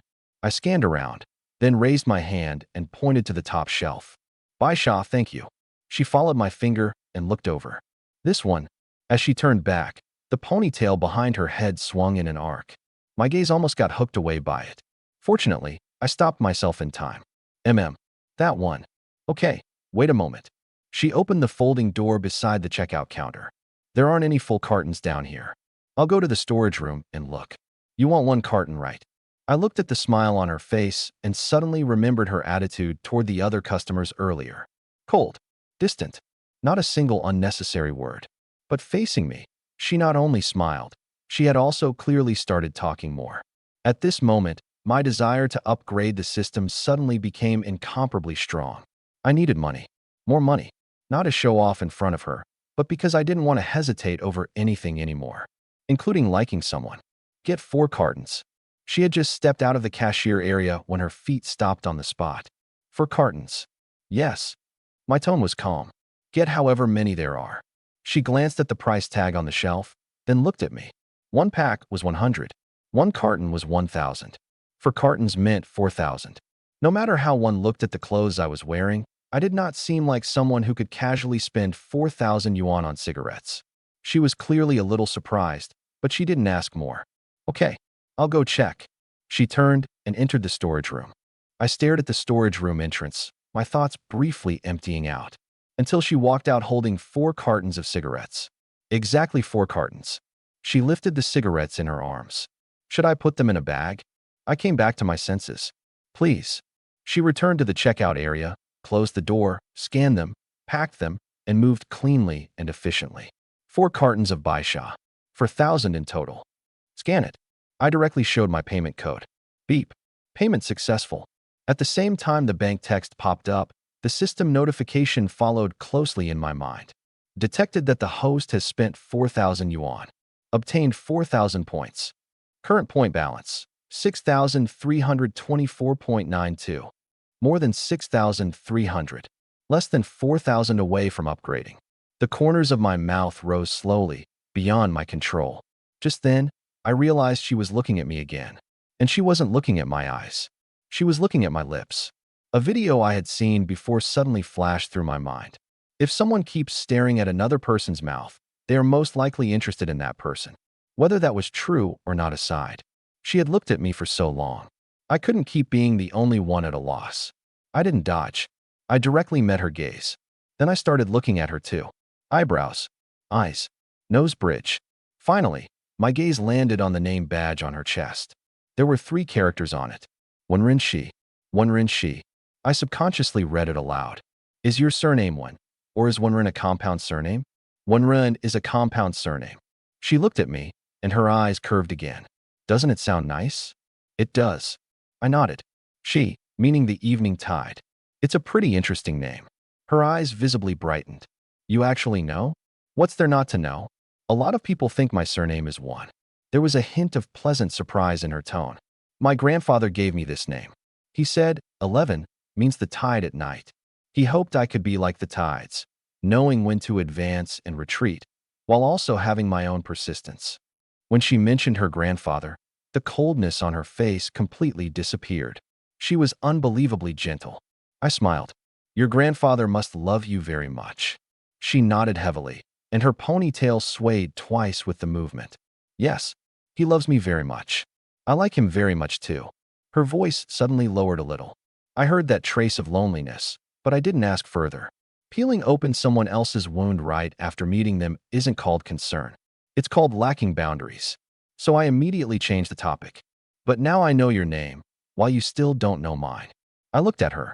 Doesn't that mean you're at a loss? She first lowered her head to glance at her name badge, then raised her head to look at me and laughed out loud. It really does seem like I'm at a loss. She very cooperatively asked. Then what's your name? I immediately understood. There was no such thing as not knowing how to chat. As long as the other person was willing to continue your topic, even if you casually threw one out, she could catch it.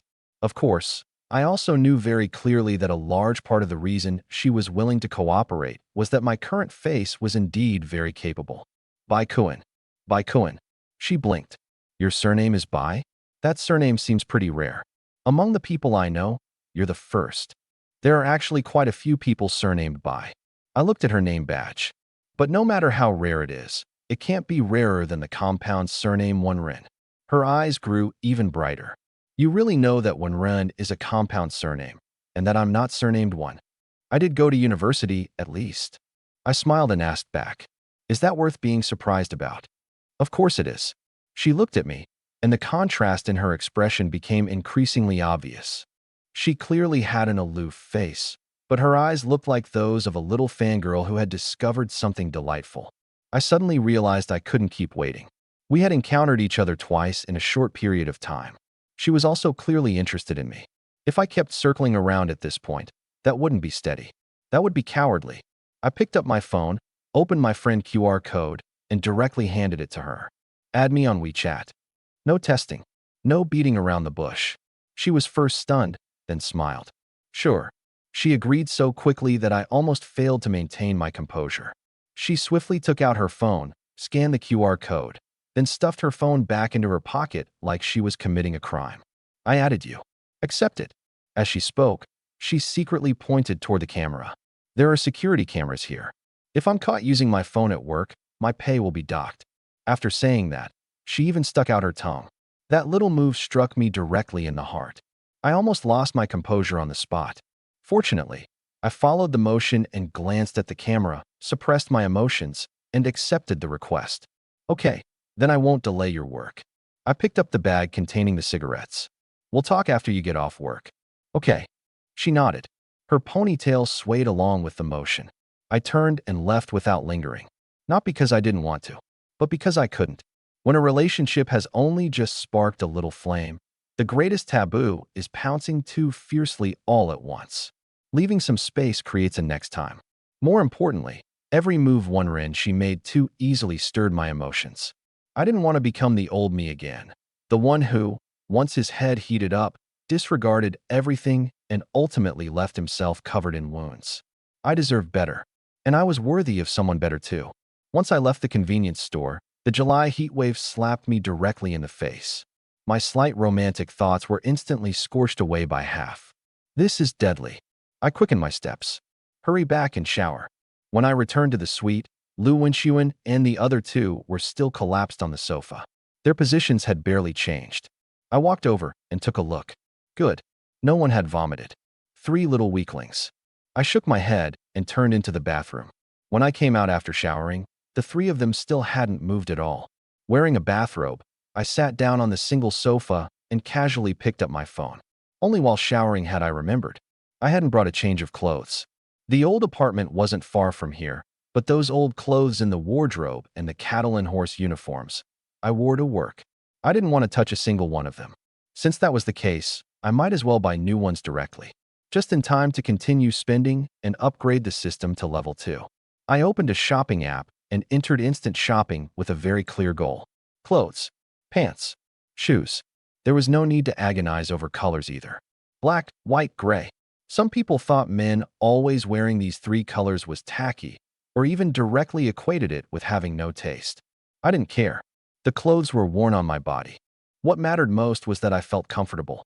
Soon, I selected 2 GXG short-sleeve shirts. One black, with white embroidery on the chest. One white, with silver roses embroidered on the back. Simple, but not plain. 2 pieces, 1,200. Next were 2 pairs of pants. A pair of black linen wide-leg trousers and a pair of cement gray cotton shorts. Altogether, 1,489. Adding a 21 yuan delivery fee, the total was 2,710. I looked at the payment page, and my finger paused for an instant.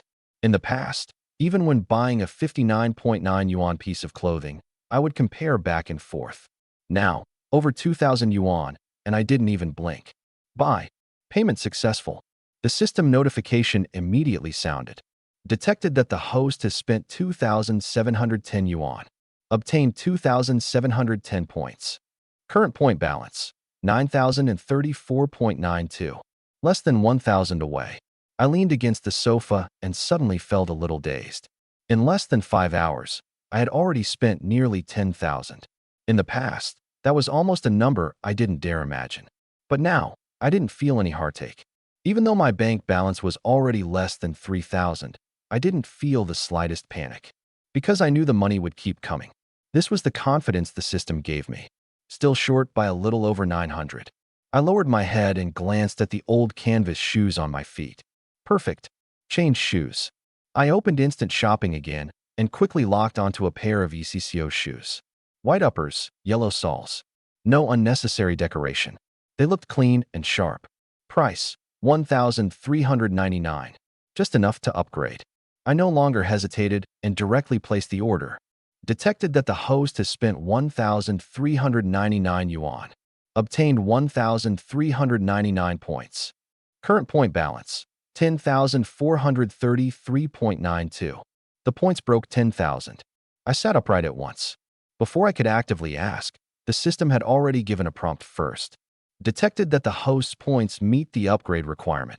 Would you like to consume 10,000 points to upgrade the system to level 2? Do you even need to ask? I lowered my voice, speaking extremely quickly.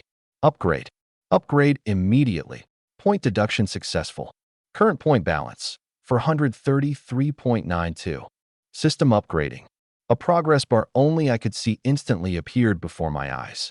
11%, 27%, 46%, 72%, 89%, 99%.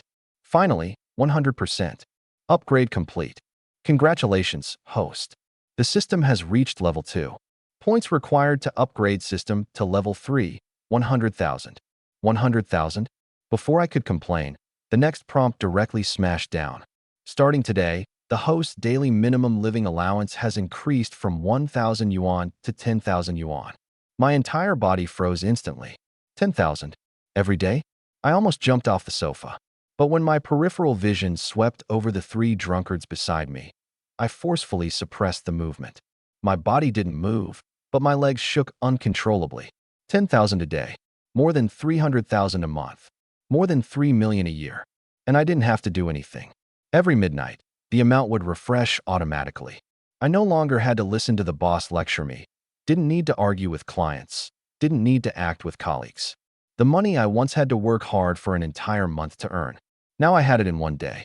I gripped my phone tightly, the corners of my mouth rising wildly. At this moment, I truly wanted to roar happily. I could finally lie flat. Just as I was immersed in ecstasy, the system notification sounded again. Detected that the host completed the system's first upgrade within 24 hours. Hidden mission completed. Congratulations, host, for obtaining special reward. Extra tenfold allowance card. My breathing stopped. There was another reward? Extra tenfold allowance card. After use, the host may obtain 10 times the current daily minimum living allowance as a one-time amount. Current receivable amount, 100,000 yuan. Use immediately?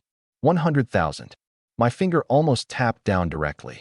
But at the final instant, I stopped. If I used it now, it was 100,000. What if I waited until the system continued upgrading? Level 3, Level 4, or even higher. The value of this card might explode along with it.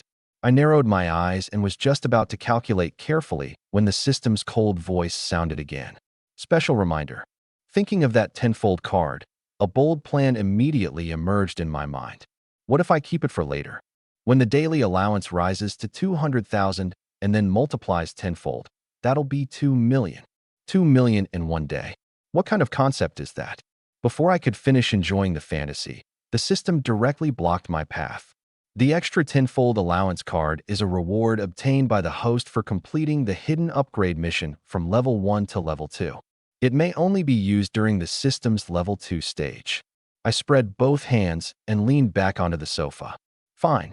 Not letting me exploit loopholes, huh? Then use it. My card is almost empty anyway. Originally, I had wanted to maximize the return. Although there wasn't much left in my bank card, I still had credit cards. Supporting myself for a while would be no problem. If the tenfold card could be delayed to the later stages, its value would absolutely explode. But since the system didn't allow it, I couldn't be bothered to dwell on it. Use it. Ding. Detected that the host has used the extra tenfold allowance card. Ding.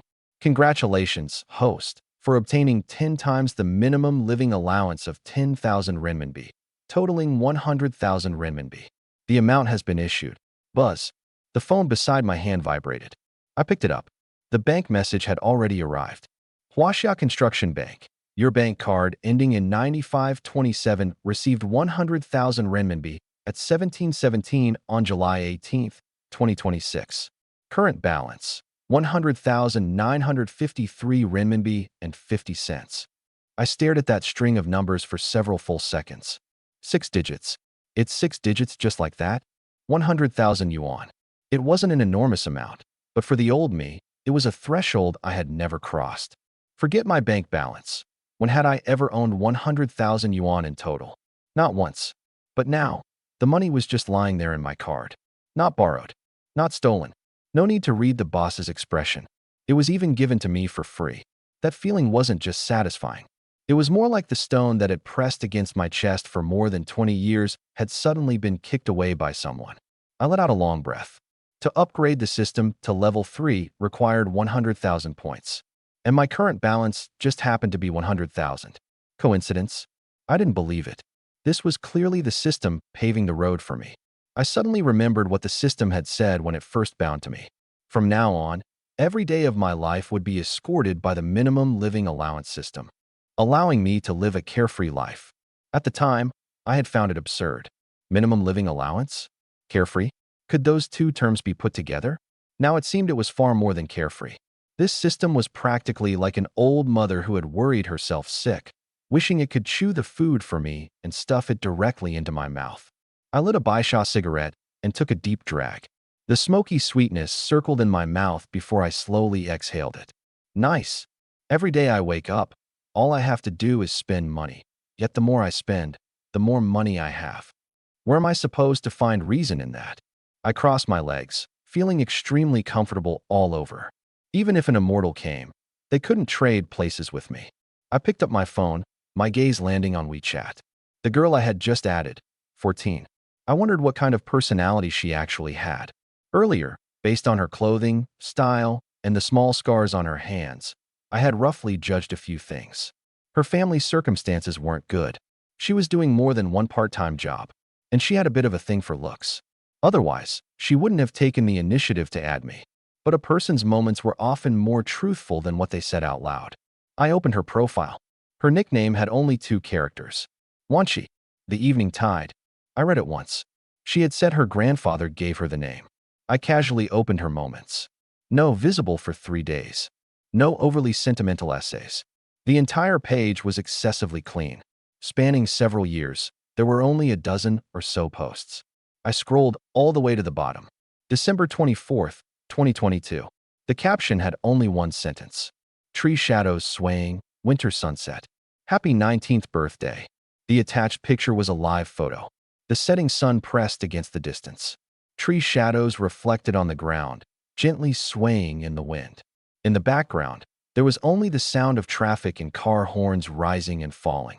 No cake, no gifts, no friends. Not even she herself appeared. Born in 2003, if she was 19 in 2022. She's 23 this year, 3 years younger than me. I stared at the photo and smiled slightly. And she's a Capricorn?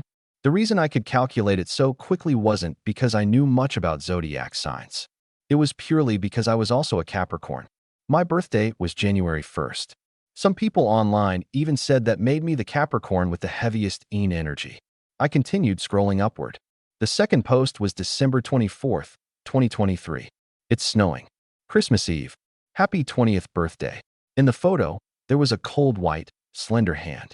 Her skin was very thin, so thin that even the bluish veins could be seen clearly.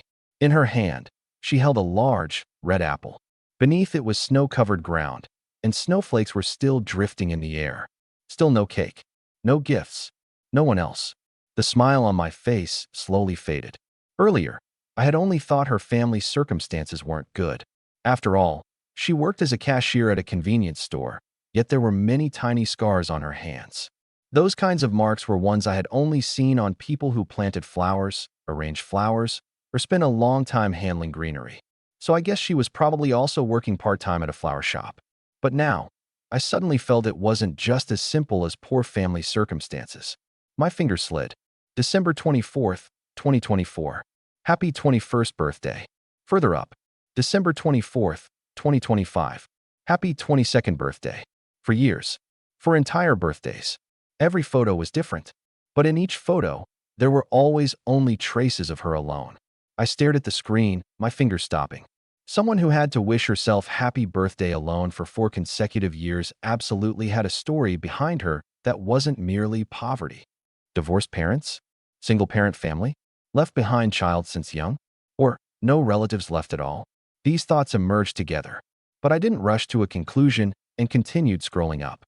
Soon, my tightly furrowed brows gradually loosened. Because after entering 2026, her moments clearly increased. Although she still only posted once every half a month, or even once a month, compared to 1 post per year in previous years, it was already frequent. More importantly, color began appearing in the photos. They were no longer only sunsets, snowy ground, and shadows so quiet they made one uncomfortable. She began posting flowers. Red ones, blue ones, white ones. Some had already been tied into bouquets, while others were still inserted in glass bottles. She would also carefully label the flower names, occasionally writing 1 or 2 simple notes about pairing them. This also confirmed my judgment. She was indeed working part-time at a flower shop. Looking at those beautiful flowers, the corners of my mouth slowly lifted again. Although I don't know what you went through before, at least now, you're happier than before. I was sincerely happy for her. It wasn't because I had particularly strong empathy. It was just that I also hadn't seriously celebrated my birthday in a very long time. Her moments were lonely. Mine were a complete blank. From the time I owned my first phone and registered my first WeChat account, I had never posted a single moment. Even when I was with my ex-girlfriend, I didn't. Not because I was keeping my options open, nor because I had nothing to post. With my old face, even if I casually posted a selfie, there wouldn't have been few likes. But I simply didn't have the desire to share. At the end of the day, I didn't have that much happiness to share. On the rare occasions when I had a bit of good emotion, I was even reluctant to let others see it. This was probably related to my childhood experiences. Or maybe, as people online said, it was a Capricorn problem. I exited moments and turned to look at the sofa. The three guys were still lying there, each sleeping more deeply than the last.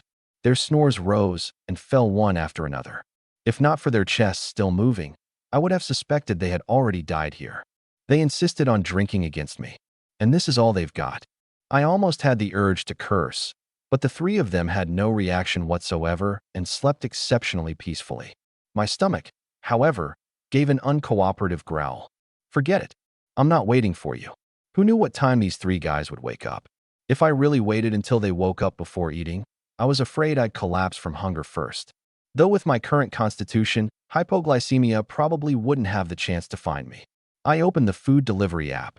As soon as a coupon popped up, I directly closed it. Group meal deals? I didn't even look at them.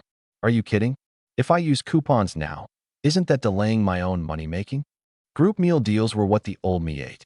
What do they have to do with the current me? I opened the price filter and directly pulled the average spending per person to the highest. The result? The upper limit was only 200. I immediately curled my lip. No, seriously.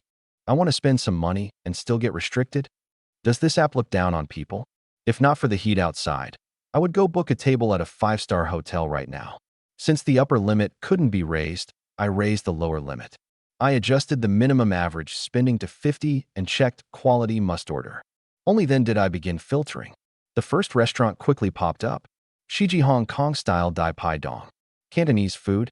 Fine. You'll do. I had eaten Cantonese food once during university. That meal had also been Lu Wenxuan's treat. I didn't remember much else, but I still hadn't forgotten that piece of char siu. Moderately sweet and salty. Fat but not greasy. One bite, and the mouth was full of meaty fragrance. I entered the store. Char siu rice. Soy sauce chicken rice. Various set meals. I directly scrolled down. What a joke. I was at least worth 100,000 now. Why would I still eat simple boxed meals? A whole strip of char siu. One order. White cut chicken. One whole chicken. Clay pot rice. One order. Iced lemon tea. 1 cup. That should be about enough. When paying, the system automatically selected a coupon. I canceled it with a backhand motion. Full price payment. 187.08 yuan. As soon as the text message arrived, the system prompt followed closely. Ding. Detected that the host has spent 187 renminbi and 8 cents. Obtained 187.08 points. Current point balance, 621. Hearing the points arrive, my whole body felt comfortable. A meal costing nearly 200. In the past, I wouldn't even have dared to think about it. But now, money was spent. Points increased. In the future, points could become even more money. Can't spend it all. Simply can't spend it all. I leaned back on the sofa, opened short videos, and started scrolling through pretty girls. As I watched, there was a knock at the door. I got up and opened it. Standing outside wasn't a delivery rider, but a hotel staff member. Both his hands were full. There were the clothes I had bought, as well as the food delivery that had just arrived at the hotel front desk. Hello, sir. These are your items. Please check them. Thank you.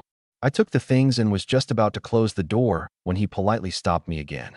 Sir, our hotel provides express laundry and care services. Would you like us to handle these clothes for you? I froze for a moment. Good hotels even had this kind of service? I genuinely hadn't known before. Originally, I had been thinking of wearing the new clothes directly and washing them afterward. Now that someone could handle it for me, of course that was even better. Sure, then I'll trouble you. I handed the bag containing the clothes back to him. He accepted it with both hands. You're welcome, sir. Once they're processed, I'll deliver them to your room immediately. Okay. The staff member turned and left. Looking at his back, I had already made a decision. When the clothes were delivered back, I would give him a tip. With service this good, I couldn't let him work for nothing. I carried the food delivery back to the living room. I had just sat down and laid the dishes on the coffee table when a vague sound came from the sofa beside me. I didn't even need to turn my head. Among the three little weaklings, someone had woken up. Sure enough, Lu Wenxuan was sprawled on the sofa rubbing his eyes. His eyes hadn't opened yet, but his nose had already started moving. Sniff once, sniff again, like a large dog that had smelled meat. What smell is that? Why do I smell char siu? I almost laughed because of him. Were you lured awake by the smell? Hearing my voice, he abruptly opened his eyes. First he was startled. Then he stared at me for several seconds before his chaotic brain finally rebooted. So it's you. The moment he opened his mouth, it was a string of complaints filled with anger. Clearly, he had been badly frightened hearing a man's voice just after waking up. The corner of my mouth tilted. What? Suddenly hearing a man speak. Were you afraid something happened after you got drunk? Get lost. He instantly sat upright and counterattacked aggressively. Scolding aside, he was clearly relieved. This was Sioux City, not some place famous for being open. Which straight man, after drinking to the point of blacking out, could wake up and suddenly hear a man talking nearby without panicking? But the next second, he no longer had the leisure to pay attention to me. The fragrance of char siu directly hooked his soul away. He turned to look at the coffee table. Char siu, soy sauce chicken, clay pot rice, iced lemon tea. His eyes immediately lit up. Before I could speak, he dragged the clay pot rice in front of himself. Not bad. Son knows how to show filial respect to his father. Perfect. My stomach is full of alcohol, and I was already starving. The moment his words fell, he had already torn open disposable chopsticks and lowered his head to eat. I looked at him. You really aren't polite at all. Why would I be polite with you? With rice stuffed in his mouth, he still didn't forget to comment. This clay pot rice is pretty good. The flavor's quite authentic. The Chinese sausage is also okay, but there's too little crispy rice. He picked up another piece of char siu. The moment it entered his mouth, his eyes narrowed. This char siu works. Sweet and salty balance is right, and the fat isn't greasy. Immediately after, he reached for the chicken. After chewing twice, his brows immediately furrowed. The chicken is a bit lacking. The meat's too dry. The heat control isn't good. Finally, he lifted the iced lemon tea and took a big sip. This one's average too. Not sour enough, and the tea flavor isn't strong enough. I watched him claim my meal as his own and didn't fight him for it. When the four of us lived in the same dormitory at university, we often snatched each other's food. Having this happen again now instead made me feel quite nostalgic. Besides, since he was awake, the other two were probably almost awake too. I had to order more food. Of course, I could not mind him eating my food. But that didn't mean I wouldn't retaliate. I picked up my phone and opened a Japanese restaurant rated 4.5. Fatty tuna, 1 order. Arctic surf clam sashimi, 1 order. Geoduck sashimi. I had never tried that before, so 1 order. How many sweet shrimp were in 1 order? Then 5 orders. Payment. Ding. Detected that the host has spent 471 renminbi and 23 cents. Obtained 471.23 points. Current point balance, 1,092.23. I continued scrolling down. A seafood restaurant popped up. The oysters on the cover were shockingly large, and the green lobsters beside them were also very plump. I entered without hesitation. Steamed oysters, 12. Cheese-baked green lobsters, 4. Garlic vermicelli scallops, 24. Payment. Ding. Detected that the host has spent 1,570 renminbi. Obtained 1,570 points. Current point balance, 2,662.23. Since there was Japanese food and seafood, how could barbecue be missing? Fruitwood roast duck, 1. 108 yuan. Surely it wouldn't still be the counterfeit I used to eat in group meal deals, right? Roast braised pig trotters, 5. Payment. Ding. Detected that the host has spent 228 renminbi. Obtained 228 points. Current point balance, 2,890.23. 3 restaurants. I specifically picked the expensive dishes. Specifically picked things I had been unwilling to eat before. I had also calculated the portions. Just enough for me, Feng Hui, and Nai Wei. As for Lu Wenxuan, wasn't he already eating? I glanced at him. This guy was horribly greedy, but his stomach was pitifully small. Once he finished everything on the coffee table, when the later Japanese food, seafood, and roast duck arrived, even if he wanted to eat them, he could only sit on the side and watch. Thinking of that image, I almost laughed out loud. I lit a cigarette and continued scrolling videos. At noon, we had only focused on drinking. We hadn't eaten much of the food at all. Lu Wenchuan was truly hungry. He didn't raise his head the entire time, his chopsticks moving so fast they almost left after images. Before long, everything on the coffee table had been swept clean by him. Burp. After a loud burp, he leaned back against the sofa, tilted his head upward, and looked completely satisfied. I'm alive. Finally alive again. I moved my gaze away from my phone. Then I picked up a carton of Baisha beside me and directly tossed it over. Smack. The cigarettes landed on his lap. He was so startled he shuddered, cursed on the spot, and almost jumped off the sofa. What the hell? He lowered his head and looked. Baisha Hidiangxia. A whole carton. Unopened. The words he was about to say instantly got stuck. He picked up the cigarettes, then looked at me, then looked at the cigarettes again. After that, he noticed there were still 2 cartons beside me. His expression instantly became strange. Did you get promoted? He knew very well what kind of job I used to have. A design company with assets of only around 10 million. I was just a team leader. Even at the absolute ceiling, my salary was only a little over 10,000. And this 1 carton of cigarettes cost 1,000 yuan. More importantly, I used to be very frugal. The cigarettes I smoked were usually only a dozen yuan per pack at most. A carton of cigarettes costing 1,000 yuan? I never would have touched it. But now, not only had I bought it, I had bought 3 cartons at once. Of course he would feel something was wrong. I glanced at him and continued scrolling my phone. No rush. When the other 2 little weaklings wake up, you can ask together. Saves me from having to explain the same question 3 times. Too troublesome. I exhaled a mouthful of smoke and added, if I'm giving it to you, just take it. Back in university, I smoked plenty of your good cigarettes too. Lu Wenchuan stared at me for a while. Soon, he stopped dwelling on it. He understood me. I wasn't the kind of person who would pretend to be rich when I had no money, nor would I max out credit cards or borrow online loans just for the sake of face. Since I dared to buy it, that meant I could afford it. He stuffed the cigarettes into his arms, moving so fast it was as if he was afraid I would regret it. Fine. A son showing filial respect to his father is only right. I raised my eyes and looked at him. Say that again? He hugged the carton tightly and grinned at me. What? You want to snatch back something you already gave away? I was just about to speak when 2 knocks suddenly sounded in the room. One came from the door. The other came from the sofa beside us. Feng Hui rolled over, and one of his legs kicked Na Yue directly. Na Yue woke up on the spot, opened his mouth, and unleashed a fire-filled tirade. Feng Hui woke up too. The 2 of them glared at each other. Their hungover eyes weren't exactly clear, but they were already preparing to fight. At the same time, a voice sounded outside the door again. Hello, your food delivery has arrived. I immediately stood up. Stop fighting. The real good stuff is here.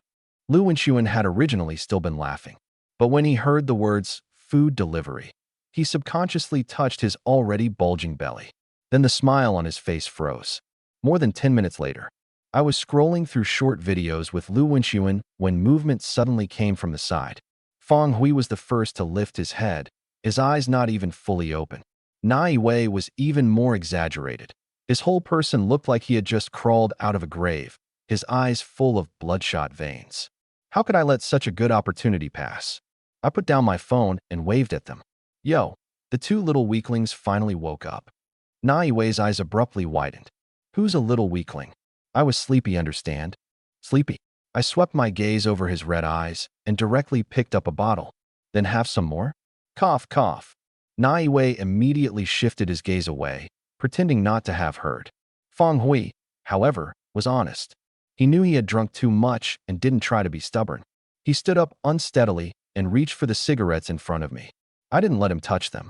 The next second, I picked up 2 unopened cartons of Baisha from the side, tossing one to him and one into Na Yue's arms. Take them. Smoke one to boot up. The food will arrive soon. The 2 of them held the cigarettes, and their movements stopped at the same time. Immediately after, they both looked at me. Did you get promoted? I turned to look at Lu Wenchuan, and raised an eyebrow at him. See? I was right not to tell you earlier. Otherwise, I'd have to explain it a second time now. Lu Wenxuan didn't respond to my words.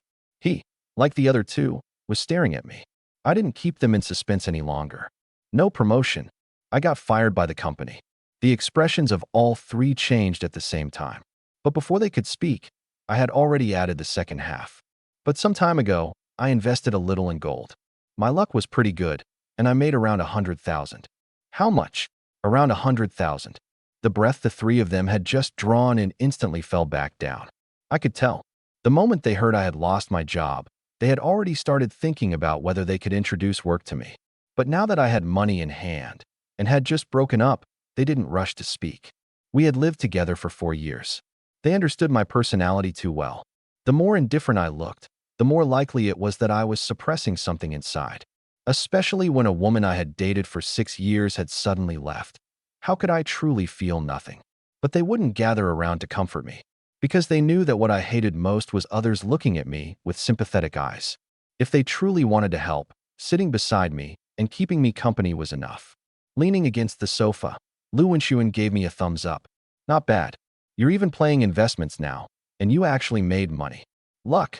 I casually brushed it off and immediately changed the topic.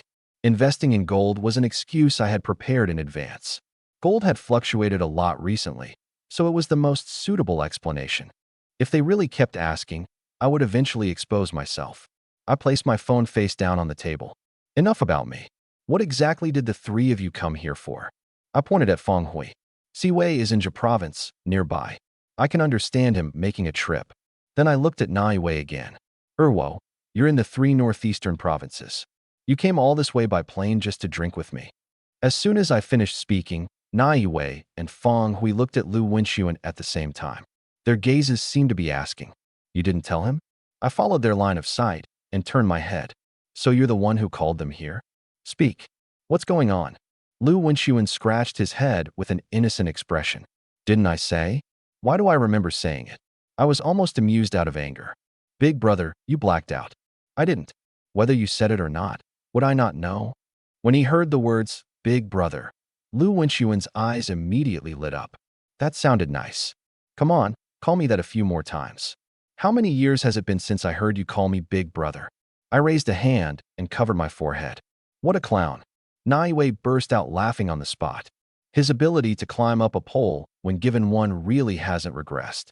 If he claims second place, no one dares claim first. Feng Hui rubbed his eyes and suddenly added a finishing blow. Good thing he doesn't play games.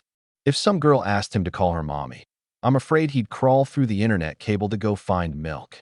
The air quieted for 1 second. The next moment, Naiwei and I burst out laughing at the same time. "It has to be you." That stab was truly accurate. Naiwei collapsed onto the sofa, holding his stomach, laughing so hard he twitched. I wasn't any better. I had already been a little hungry, and now my stomach hurt from laughing. Lu Wenxuan wasn't annoyed. He leisurely lit a cigarette. "You don't understand. Only with thick skin can one travel the world." Feng Hui's follow-up stab arrived right on time. "Yours isn't thick skin. Yours can withstand cannon fire." The few of us burst into laughter again. Actually, the words weren't even that funny. But that was how it was when brothers gathered together. Sometimes you didn't need a joke at all. Just exchanging one glance could make you laugh inexplicably for half a day. After quite a while, Lu Wenxuan finally couldn't sit still anymore. "That's enough. If you keep laughing and pass out, I'll have to call a car and send you to the hospital." Only then did we slowly stop. Lu Wenxuan cleared his throat and looked at me. I did indeed call the two of them here this time. The matter isn't big, but it isn't small either. I stared at him. "Can you say something I don't know?" This guy was absolutely taking revenge on me, deliberately dragging it out, deliberately whetting my appetite. Sure enough, he coughed twice in a fake manner. Then he sat upright and spoke with a serious expression. "I'm getting married." The cigarette in my hand almost flipped around. "What did you say?" "I'm getting married." I stared at him for 2 seconds, then abruptly turned to Feng Hui and Naiwei. "Really?" The two of them nodded at the same time. No laughing. No teasing. It was true. I was completely stunned. "No, weren't you still single last year? I didn't see you post any women on your moments either. How are you suddenly getting married?" I narrowed my eyes and looked him up and down. Confess honestly. Where did this person come from?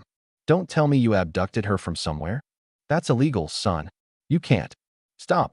Lu Wenxuan hurriedly raised his hand and launched into an emotionally intense round of curses, forcibly blocking my words.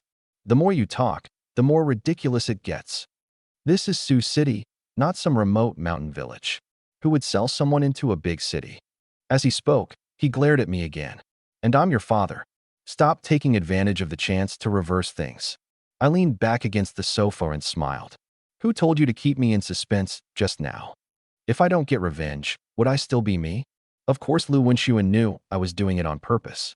After so many years of fighting with each other, who didn't understand whom? He sneered and immediately began his counterattack. Here's the situation. My wife's side has 3 bridesmaids, so of course my side has to find 3 groomsmen. So I first called Siwei and Erwo over.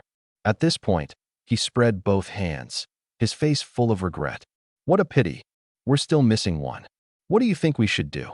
His performance was extremely exaggerated, but the meaning couldn't be clearer. I didn't rush to agree.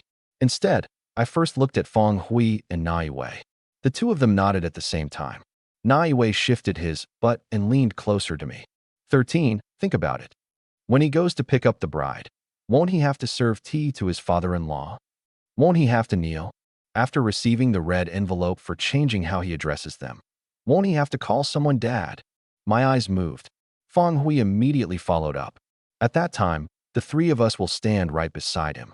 As long as he says dad, we'll all answer together. After saying that, he revealed an extremely wicked smile. Imagine that scene. How satisfying would it be? I rubbed my chin. The image had already appeared in my mind. That does sound a little interesting. Hey, Lu Wenxuan immediately became anxious. Aren't the 3 of you going too far? I'm still sitting right here, and you're already discussing how to take advantage of me? I glanced at him. So what? Did you call us that few times back then? One sentence. Instant kill. The expression on Lu Wenxuan's face froze instantly. During those years at university, in order to get me to take him along to play basketball, he really had called me plenty. All his dark history was in my hands. But his mouth had always been harder than steel plate. I'm telling you, if you keep not treating me like a person, I won't let you be groomsmen. I'll go outside and casually find 3. Halfway through speaking, he suddenly stopped. Because the 3 of us had already looked at him at the same time. 6 eyes, all carrying killing intent. Lu Wenxuan's Adam's apple moved. He forcibly swallowed the rest of his words. Well, ding dong. The doorbell suddenly rang. Lu Wenxuan seemed to have grabbed onto a life-saving straw and stood up with a swoosh. Food delivery. It must be the food delivery. I'll go get it. He rushed toward the door, his back looking somewhat disheveled. The 3 of us looked at one another. No one spoke, but at the same time, we extended our fists and lightly bumped them together. The groomsmen team was officially established. Not long after, Lu Wenxuan returned carrying 3 large bags. His arms were almost dragged down by the weight. 13, how much did you order? It's ridiculously heavy. I took the bags, and my arm also sank. They were indeed not light. I opened the largest package and finally understood where the weight came from. Inside was a small mountain of ice.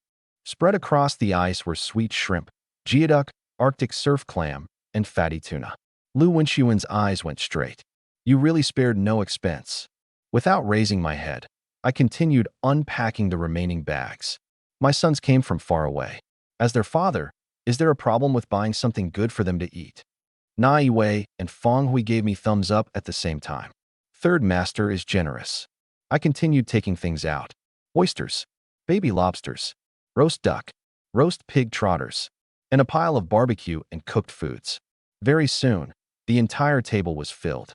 Nai Wei stared at the Russian oysters, his eyes lighting up. There are even baby lobsters? Feng Hui stopped pretending to. Foster father above, please accept this child's bow.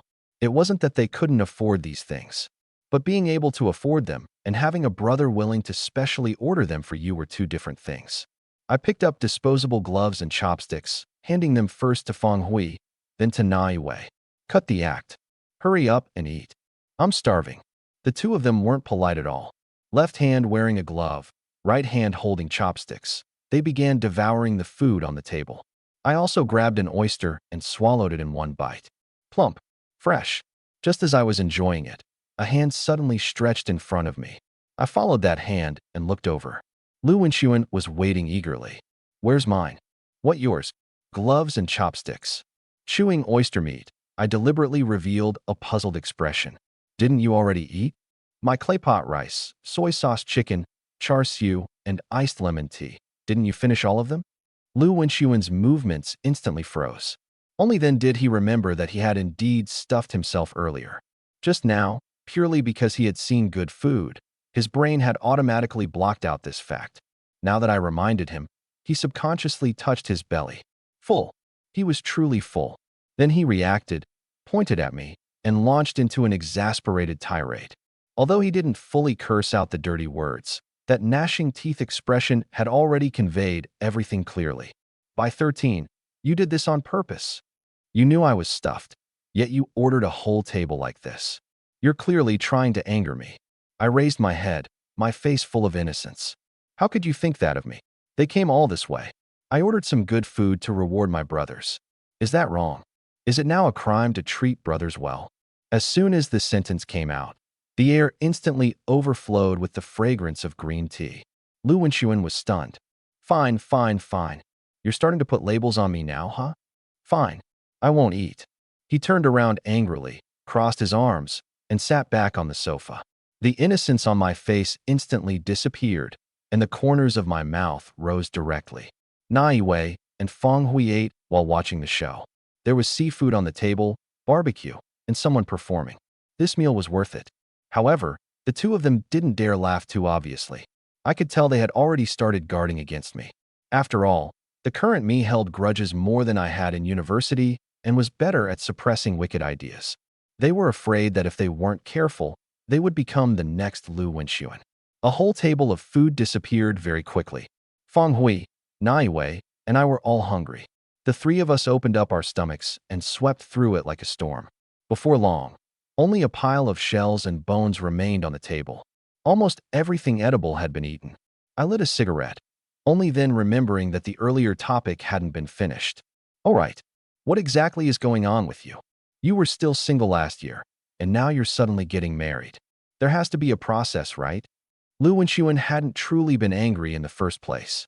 He also lit a cigarette, fell silent for 2 seconds, and the playfulness on his face slowly faded. You all know a bit about my family's situation. My parents had me when they were already quite old. These years, they've never forced me to date, nor have they forced me to marry. Whatever they could give me, they gave me. After graduation, I kept learning how to manage the company. But after I truly took over part of the business, I realized that doing business is far more difficult than I imagined. He exhaled smoke. Upstream suppliers need to be maintained. Clients need to be watched. Prices need to be negotiated. Outside, there are people poaching. Inside, there are people dragging their feet. Every day is either eating with people or drinking with people. The moment you relax slightly, someone wants to bite a piece of flesh off you. None of us interrupted, because his tone was very serious. Besides my dad, the company has 2 small shareholders. My dad holds 67%. The other two, one holds 21% and the other holds 12%. These 2 people were old brothers who started the business together with my dad back then. There hadn't been any major problems before. But starting last year, the shareholder with 21% suddenly began fighting for power. He replaced a batch of old employees and inserted his own people into key positions. Only after I entered the company did I discover that some people would only obey me superficially. They cooperated on the surface, but behind my back, they obstructed me everywhere. At this point, the hand with which he held the cigarette tightened. I'm not afraid of fighting people, but I have to admit, my talent in management is limited. I can't suppress them. And I'm even more afraid that after I truly take over the company, I'll step into one of their traps and lose everything my dad worked his whole life to build. These words were direct and heavy. I finally understood why he would suddenly get married. So I changed methods. Lu Wenxuan raised his head, and the heaviness on his face suddenly disappeared. Replacing it was a smugness that made people want to punch him. My management ability is indeed not enough. But I'm handsome. My eyelid twitched. As expected, he couldn't stay serious for more than 3 seconds. Lu Wenxuan tidied his hair. Since I temporarily couldn't deal with that uncle, I decided to turn an enemy into a friend. He has a daughter, and she's his only daughter. At this point, Feng Hui, Naiwei, and I raised our brows at the same time. We had already guessed it. Lu Wenxuan bared his teeth and smiled like a fox that had just stolen a chicken. That's right. I spent half a year winning his daughter over. Over 10 days ago, I officially met her parents. They were very satisfied with me and also agreed to let us get married. After saying that, he crossed his arms and leaned back against the sofa. His expression practically had the words, "Hurry up and praise me," written on his face. Feng Hui was the first to raise a thumb. Awesome. Naiwei pushed up his glasses, solving the problem directly from the root. You got a girlfriend, stabilized the company, and turned your opponent into your father-in-law. 3 birds with 1 stone. I also gave him 2 thumbs up. This time, there really isn't anything to criticize. You got a wife, resolved the crisis, and in the future, there's even a possibility of merging that 21% of shares. When the time comes, your 2 families together will hold 88%. The remaining one with 12% won't be able to stir up waves at all. This move was indeed beautiful. Lu Wenxuan became even more smug. If he had a tail behind him, it probably would already have spun into a propeller. Of course, if management ability isn't enough, make up for it with looks. Although those words deserved a beating, we really couldn't refute them. He was 1.8 meters tall, good-looking, with thick brows and large eyes. His Hong Kong-style 3:7 side-part hairstyle really could fool young girls. Of course, he was still a bit worse than me. Feng Hui put out his cigarette and asked him directly, "Where's your girlfriend? Call her out so we can meet her. When you called before, you only said you were getting married and asked me to come be a groomsman. You didn't say anything else." Naiwei immediately followed up. It would be best to call the 3 bridesmaids out too. Getting to know them beforehand will benefit the bride pickup. How difficult the games are at that time all depends on whether those bridesmaids go hard or not. If we build relationships with them now, we can suffer a lot less. I nodded. Siwei is right. Everyone meeting in advance and getting familiar is beneficial, whether for the bride pickup or simply getting to know each other. After hearing our words, the corners of Lu Wenxuan's mouth suddenly lifted. That smile was a little off. You think I need you to remind me? I arranged it long ago. Tonight at 7:30. The bride, the bridesmaids, and you 3 groomsmen will all meet. I didn't speak. I only turned to look at Naiwei. Almost at the same time, he also looked at me. We exchanged a glance. Both of us saw the same answer in each other's eyes. If only one person felt something was wrong, it might be an illusion. But if both of us sensed a problem at the same time, there was only one possibility left. This guy Lu Wenxuan was plotting something wicked. 14 and I exchanged a glance. This guy Lu Wenxuan was most likely holding back something bad. But I didn't ask. 14 didn't ask either. Exposing him now was useless. With his personality, even if we spelled it out, he could still laugh and gloss it over. Then we would wait. We would see exactly what he wanted to play. As for Feng Hui, he was still sitting there foolishly enjoying himself, completely unaware that the atmosphere was off. It wasn't that we didn't want to warn him. The main thing was that this guy simply couldn't act. Once we told him, his face would directly have the 8 words we already know pasted on his forehead. It was better to let him keep being foolish. If something really happened, we could push him out to block a shot. Just then, the doorbell rang again. Lu Wenxuan immediately looked at me. Did you order more things? No. As soon as I said that, he had already stood up to open the door. When the door opened, standing outside was still the hotel staff member from earlier. Hello, sir. These are the clothes sent for dry cleaning. They have already been processed. Oh, okay. Lu Wenxuan accepted the shopping bag, glanced at the logo on it, and turned back to look at me. Yours, MM. I pulled out a tissue and unhurriedly wiped the oil from my hands. My original outfit got dirty and was old too. I simply bought a new set. Lu Wenxuan carried the bag over, smiling meaningfully. That's because we all know we're going to meet the bride and bridesmaids tonight. If we didn't know, we'd think you could predict the future. You even prepared new clothes in advance. I couldn't be bothered with him and reached out to take the bag. Actually, I felt somewhat unhappy inside. This guy had woken up too early. Originally, I had wanted to give the staff member a tip and conveniently earn some points. But now that all 3 of them were awake, I could only hold back. After all, The old me was famous for being frugal.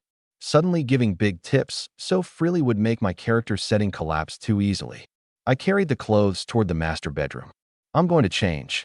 When I reached the door, I smelled the air again and turned back to look at the three of them. You'd better shower too. Every single one of you reeks of alcohol. You still want to leave a good impression on the bridesmaids. Dream on.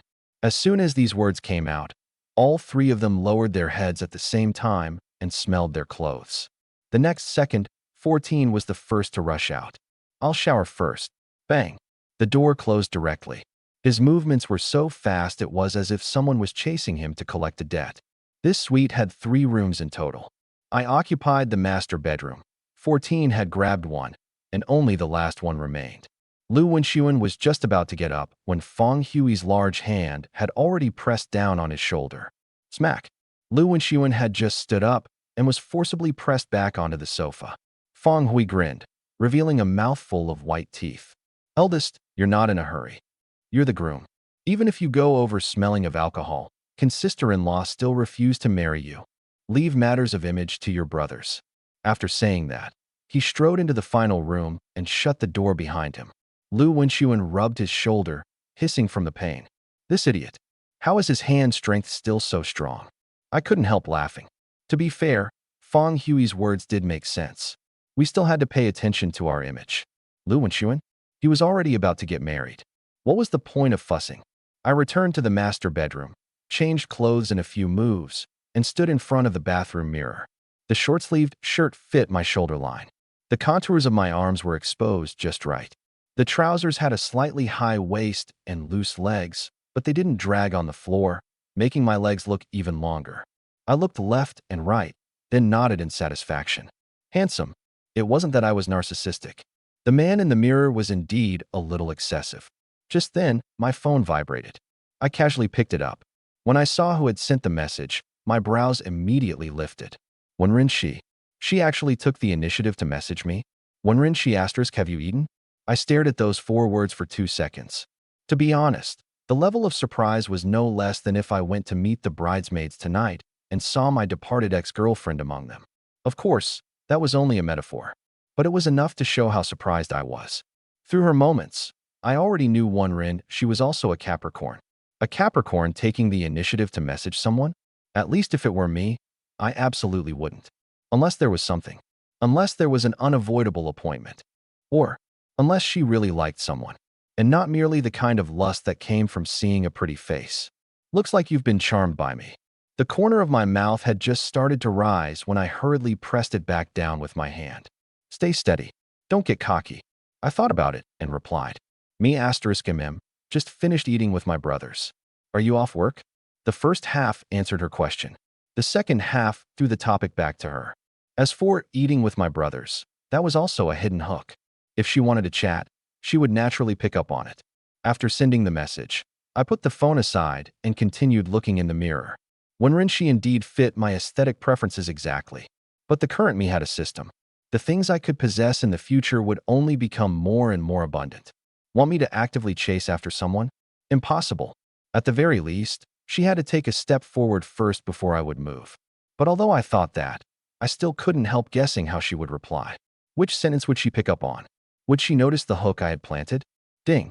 The phone lit up again. I glanced sideways at it, first freezing for a moment, then smiling. Wenrin Shi asterisk, so you're a Capricorn too. I picked up the phone and read the sentence back and forth twice. Interesting.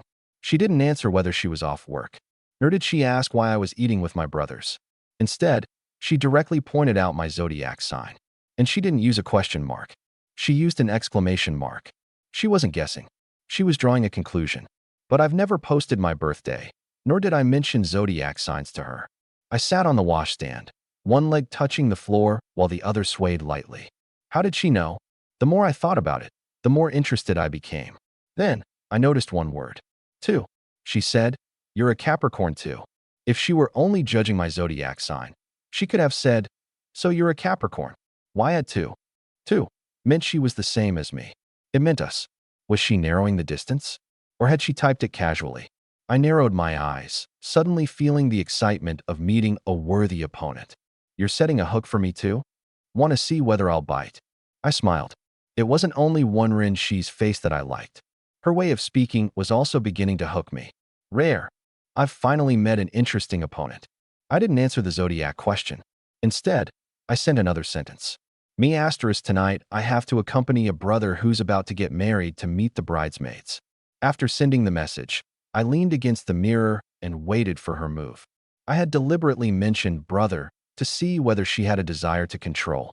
If she, not long after adding me, started questioning who I had eaten with, what I had done, and where I had gone, then I would only do one thing.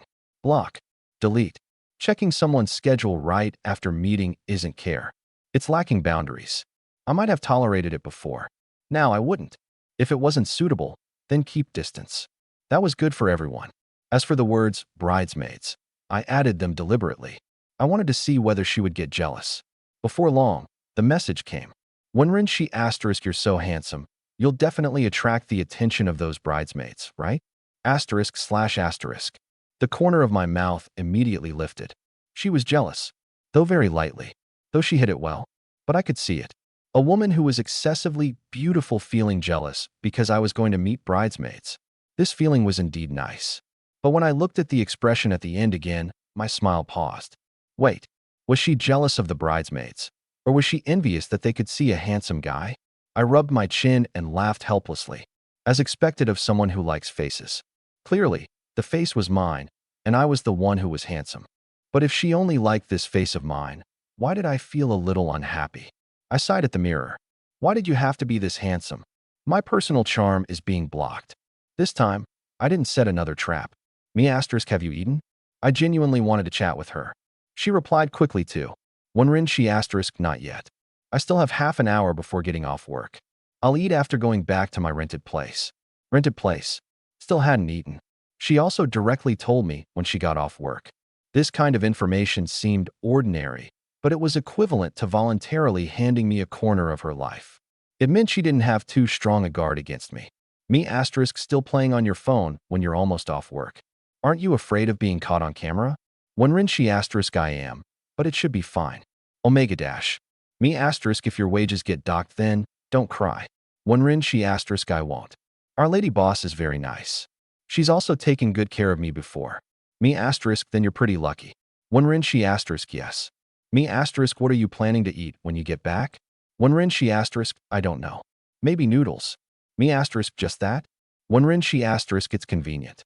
Me asterisk, no wonder you're so thin. Wen Shi asterisk, are you praising me or disliking me? Me asterisk, guess. Wen Shi asterisk, I won't guess. Me asterisk, then I'm praising you. We chatted line after line, all about little things with no real substance. But strangely, I didn't feel bored at all.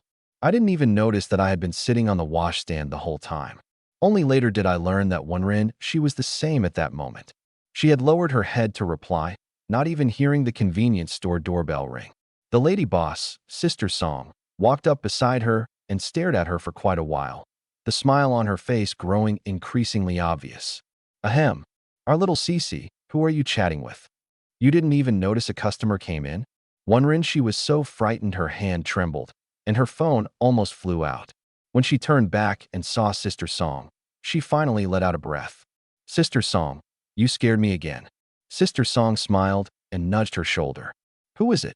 Is he handsome? Is he tall? Where did you meet him? Wen Shi immediately turned off the screen and stuffed the phone into her pocket. No one. I was just watching videos. As she spoke, she lowered her head and pretended to tidy the cash drawer. But her face was already red. Sister Song didn't continue pressing her. She only smiled even more obviously. All right, stop pretending. Xiao Lu will come a little late today. I'll cover for you for a while. Hurry and get off work. Go back and eat properly. Oh, Wen Shi replied softly. Sister Song nudged her again. You're young. You should have your own life too, understand? I know. Wen Shi didn't dare continue the topic and turned into the storage room to change clothes. She took off the loose convenience store uniform and changed into a simple white dress. The dress wasn't expensive, but worn on her, it looked completely different. She picked up her phone and happened to see the message I had sent. Me asterisk, it's about time. I'm heading out with my brothers. Once you're off work, go home early. Wen Shi pressed her lips together. She stared at the word bridesmaids for a few seconds, then muttered softly. I wonder if those bridesmaids are pretty. Will any of them be prettier than me? Of course, I didn't know any of this at the time. All I knew was that the door to the master bedroom suddenly opened. I raised my head and looked at the time. 7 o'clock exactly. I had actually chatted with one Rinshi for half an hour. Even more absurdly, I hadn't felt time pass at all. The sound of footsteps grew closer. I immediately jumped down from the washstand, turned on the faucet, scooped up water, and splashed it onto my face. Turn off the water. Wipe face. Turn around. All in one smooth motion. Lu Wenxuan had just walked in and happened to face me. He first looked me up and down, then glanced at the bathroom. What were you doing? You were in there for more than half an hour. I thought you fell into the toilet. If you didn't come out soon, I was ready to call someone to fish you out. I glanced at him. He was still wearing that outfit full of alcohol smell. Of course, I was carefully dressing up. I raised a hand to adjust my collar and deliberately smiled at him. Look at this face of mine. Tonight, won't I directly crush the three of you? Lu Wenxuan fell silent for 2 seconds and actually nodded. That's not wrong. It's been 4 years since graduation. Not only have you not aged, how did you become even more tender-looking? He leaned closer to me, his face full of suspicion. Confess honestly, did you secretly get something done? I heard that whatever thermage thing can make people look younger. Before I could speak, 14 in the living room said first. Thermage can indeed make people look younger. But there's a prerequisite. Lu Wenxuan turned around. What prerequisite? 14 leaned against the sofa, his tone flat. You have to be handsome to begin with. Otherwise, you can only change your face. The air instantly went quiet. The smile on Lu Wenxuan's face froze outright. That strike drew no blood, but it was ruthless enough. Among the 4 people in our dorm, he was the oldest, and his looks were indeed at the bottom.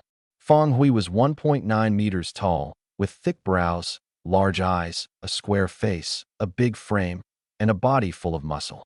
Although he was a little simple-minded, when he stood there, his sense of pressure was maxed out. 14 was only 1.75 meters tall, but he had delicate features. In the past, he had even kept his hair long and took the artistic route. In university, this type was the most attractive to girls. As for me, there was nothing much to say. The former department heartthrob. And now, I was only more handsome than before. Lu Wenxuan actually wasn't ugly either. He also carried a refined and scholarly aura. But during his first few years after enrolling, he insisted on messing around with a head of colorful hair, forcing himself to look like a delinquent youth. Quite a few girls who had been interested in him were directly discouraged by that hair. I glanced at 14, who was expressionless on the surface but secretly delighted inside, then looked at Lu Wenxuan, who had completely gone silent. I directly clapped my hands. All right, stop hurting each other. It's time. Let's go. I walked over to Lu Wenxuan and deliberately lowered my voice. If you make the bride and bridesmaids keep waiting, I'm afraid you'll be kneeling on a washboard when you go home tonight. Lu Wenxuan's expression changed, and he immediately turned around. Feng Hui, 14, hurry up and get ready. If anyone keeps dawdling, I'll fall out with him. 14 and I exchanged glances and smiled at the same time. He was anxious. This guy had finally become anxious. The 3 of us laughingly rushed out of the room. Lu Wenxuan hurriedly chased after us and shut the door behind him. No, listen to me explain. He spoke with a serious face. What man in this world is afraid of his wife? I call that respect. Respect, understand? You single dogs simply don't understand how mature a man who is about to get married can be. Feng Hui abruptly turned his head. He held back his laughter and forcibly put on a serious face, even raising his hand. Then do you understand how mature the domestic violence shelter specially established for men back where I'm from is? I couldn't hold back and burst out laughing on the spot. Nai Wei was even worse. Holding onto the wall, his shoulders shook uncontrollably. I covered my stomach with one hand and patted Feng Hui's shoulder with the other. It really has to be you. Other people can only advise old Lu to look on the bright side, but you've already started planning his escape route. Nai Wei forced back his laughter and looked at Lu Wenxuan, whose face had darkened. How about investing in one in Sioux City too? I have a feeling you'll become a long-term customer there in the future. The 3 of us once again laughed into a mess. Lu Wenxuan opened his mouth and wanted to fight back, but we didn't give him the chance and directly quickened our steps. He could only follow behind us, his face filled with grievance. But when I turned back, I discovered that this guy was actually smiling too. No matter how I looked at that smile, something felt wrong. It was like some plan of his was about to succeed. I narrowed my eyes, but didn't rush to ask. In any case, if he really dared to trick us, he wouldn't be able to run. We only left the hotel a little after 7. Fortunately, the restaurant was in Wuyua Plaza directly across the road, so there was more than enough time. 4th floor, Shushanji. A long queue had already formed at the entrance. Lu Wenxuan, however, looked completely calm. He walked up to the hostess. "Hello." A private room reserved under Ms. Su. The hostess immediately raised her hand in invitation. "Hello, Mr. Lu Wenxuan's private room. Please follow me." We followed her inside and finally stopped at the entrance of a private room. Lu Wenxuan's name hung on the door. "Sir, this is the room." After the hostess left, Lu Wenxuan directly pushed open the door. The private room was not small. In the middle was a large round table with an electric turntable. There was a television hanging on the wall and a mahjong table placed to the side. Most importantly, there was no one inside. Feng Hui swept his gaze around. "Not bad, old Lu. This private room isn't cheap, right?" I also nodded. "It's indeed pretty good." Lu Wenxuan waved his hand. "Sit. Whether it's expensive or not doesn't affect us brothers eating together." Nai Wei pulled out a chair and sat down. "Don't worry. We weren't planning to fight you for the bill." "Exactly." Feng Hui sat down too. "I was just sighing in admiration. I didn't say I wanted to split it with you. You guys really aren't polite at all." Lu Wenxuan sounded disdainful, but his face had been carrying a smile the whole time. As soon as I sat down, I glanced at him. "Aren't you going to call your fiancé? Ask where they are." Lu Wenxuan took out his phone and looked at the time. 7:19 p.m. "Fine, I'll ask." He had just prepared to make the call when the private room door was suddenly pushed open. We raised our heads at the same time. 4 girls walked in. The girl at the very front was under 1.7 meters tall, with wavy curls and exquisite makeup. Bracelet, earrings, high heels, plus the designer bag in her hand. One could tell at a glance that she was someone who paid great attention to details in daily life. Behind her followed 3 girls, each with a completely different style. But my gaze only paused for an instant before landing on the girl at the rear left. She was taller than the girl in front, probably over 1.7 meters. High ponytail, palm-sized face, delicate features, and a gentler style of beauty. But the black sports tank top and yoga pants she wore outlined her long, slender figure extremely strikingly. Pure-looking face. Hot figure. This kind of contrast was indeed very easy to make people look twice. When I looked at her, she was also looking at me, and she did not avoid my gaze. Lu Wenxuan had already stood up and quickly walked toward the girl at the front, lifting his hand to wrap around her waist. "Come, let me introduce you." He smiled like a spring breeze. "This is my fiancée, Su Li."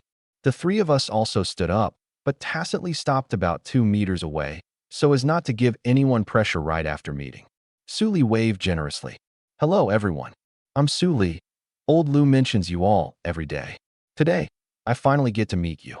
"Hello." We greeted her at the same time. Lu Wenxuan stood between the 2 sides and pointed toward Feng Hui. "This is the second in our dorm, Feng Hui, from the 3 northeastern provinces. Don't be fooled by his size. He's actually very thoughtful." Feng Hui showed a mouthful of white teeth. "Hello, just call me Feng Hui." Su Li then pointed to a girl behind her wearing a white t-shirt and cargo pants, with shoulder-length short hair. "This is my childhood friend, Fan Yilin. Same as me, born in 2002. Fan Yilin first gave Su Li a helpless look before stepping forward. "Hello, everyone. My name is Fan Yilin. You can call me Yilin or Linlin." My gaze shifted slightly. Something was off. Normally, when introducing friends, either the men would all be introduced at once, or the women would all be introduced at once. Who introduced people like this, pairing one guy with one girl and taking turns pushing them out?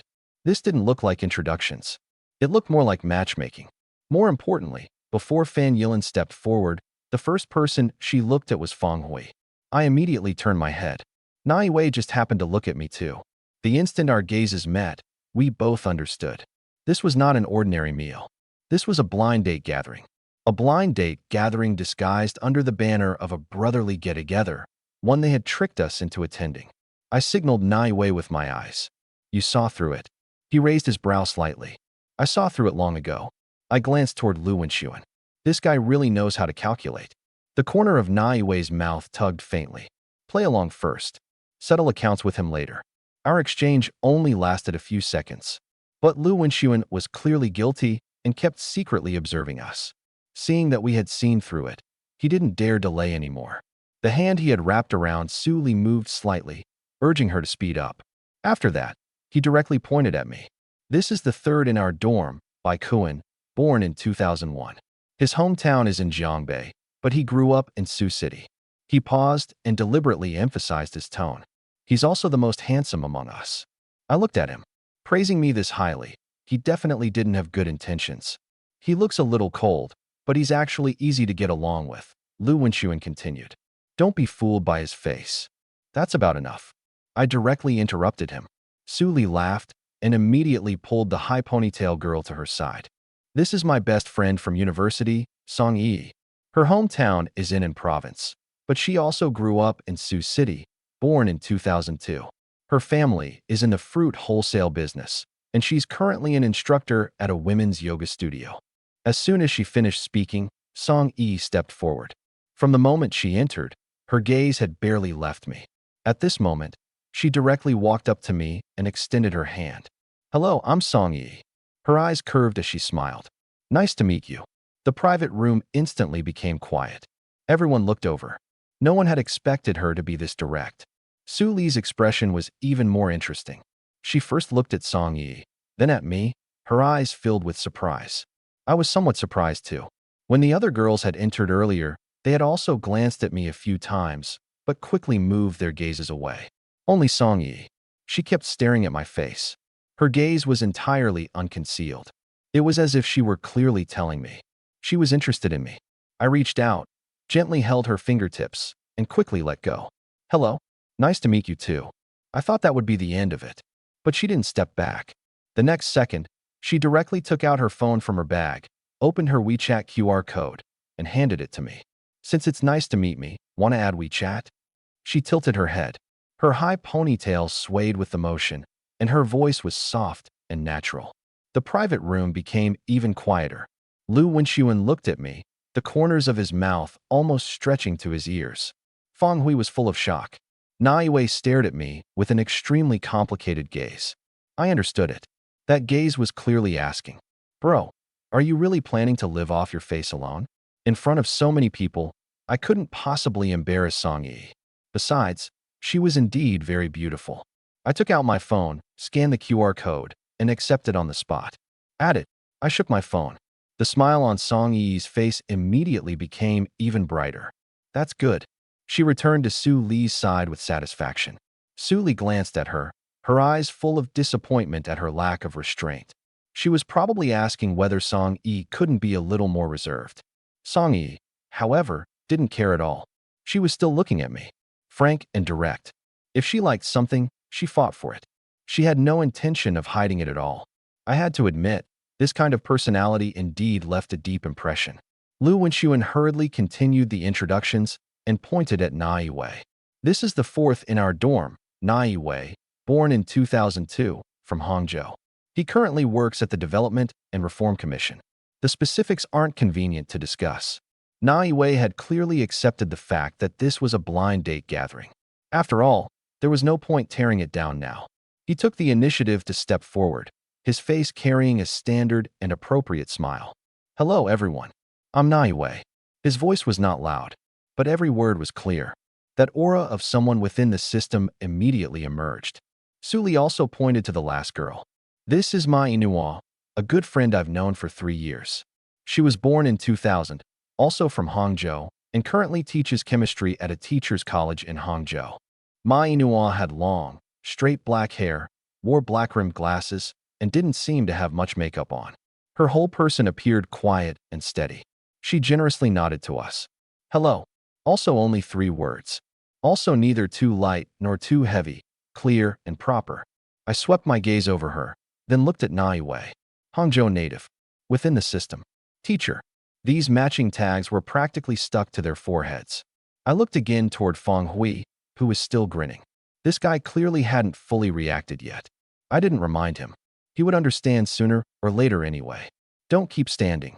Lu and Xuan had already begun greeting everyone. Sit.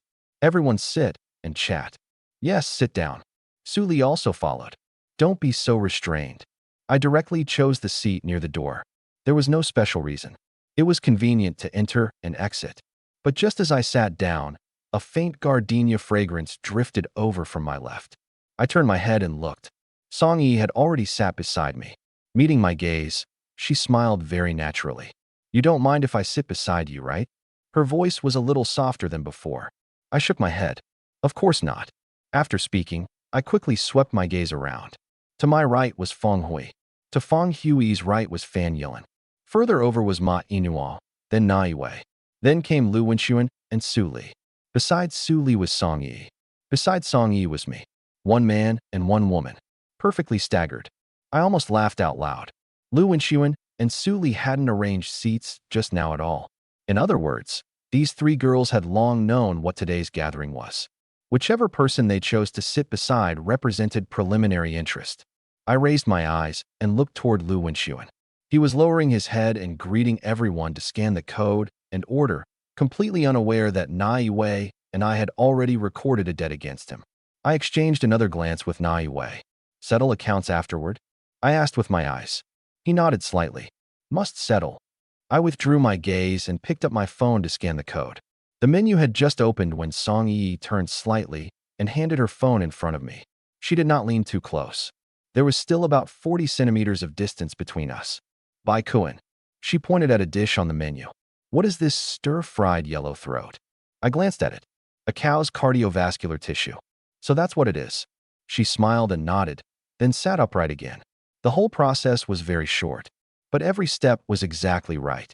She took the initiative to approach me, softened her voice, used a simple question to open a topic. Yet she still maintained distance throughout and did not rashly cross the line. Warm, but not offensive. Direct, yet leaving room. Looking at her as she returned to ordering, the corners of my mouth lifted slightly. Interesting. She clearly wasn't simply acting on impulse. From the active handshake, to adding WeChat, to sitting beside me, and finally using ordering food as an excuse to talk to me. Every step was releasing a signal, and every step was controlled just right.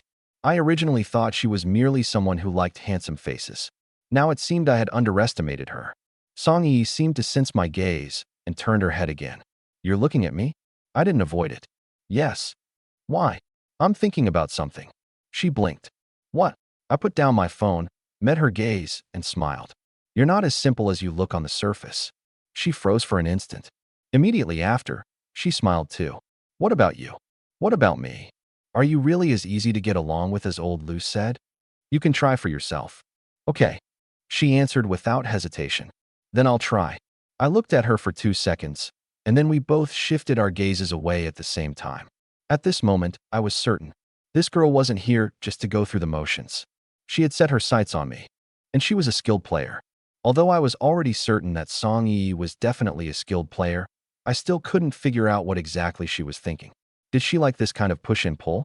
Or was she simply interested in me, but hadn't completely treated me as a target yet?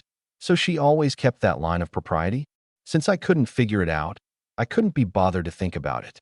Whatever her purpose was, I had no intention of changing my own rhythm. Feeling moved was one thing.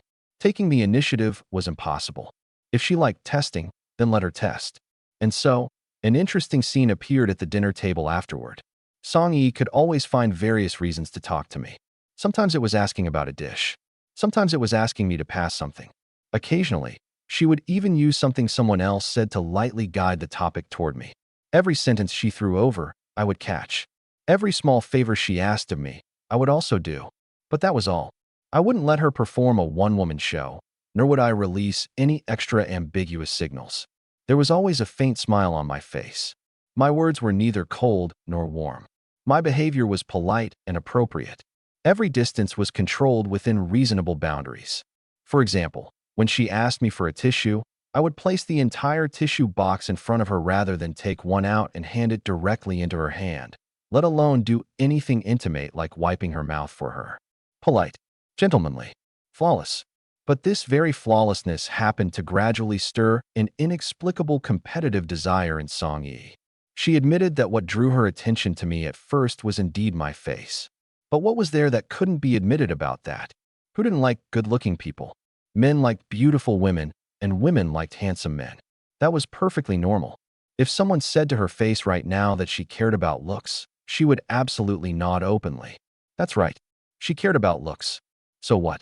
What she liked at first glance was my face, which did not look feminine, but instead carried quite a masculine aura.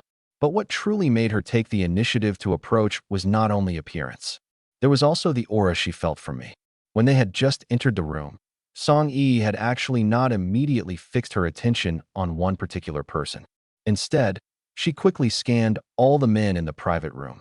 Liu Wenxuan appeared refined and elegant on the surface, and his manners also seemed very cultivated.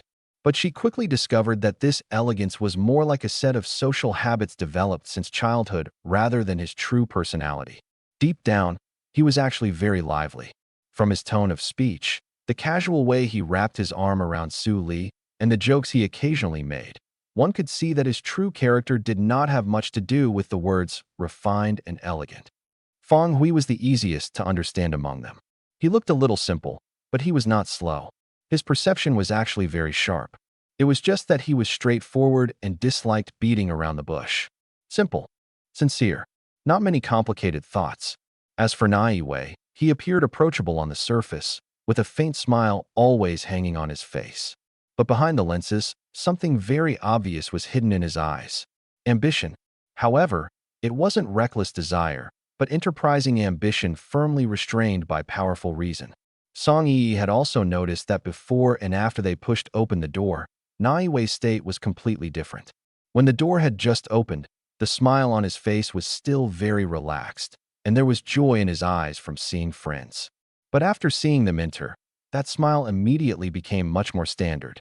The emotion in his eyes also withdrew, leaving only scrutiny and judgment. Only me. She couldn't understand. She could feel a very strange sense of stability from me.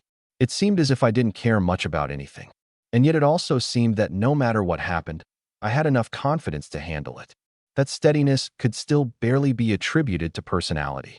Some people who had experienced original family trauma or drastic life changes did indeed develop a similar calmness. But the confidence on me, she couldn't find its source. Although my clothes were obviously newly bought, they weren't top luxury brands. There were also no expensive accessories on my body. No luxury watch. No designer goods.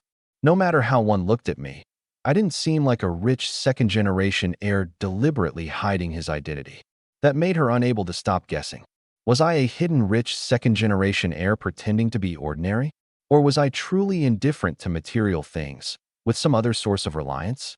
Of course, since we had only just met, she couldn't possibly get an answer immediately. But precisely because of this, she became even more curious. Besides that, she discovered one more thing. When I saw beautiful girls, I would also appreciate them. But my gaze would at most stay for 1 or 2 seconds before naturally moving away.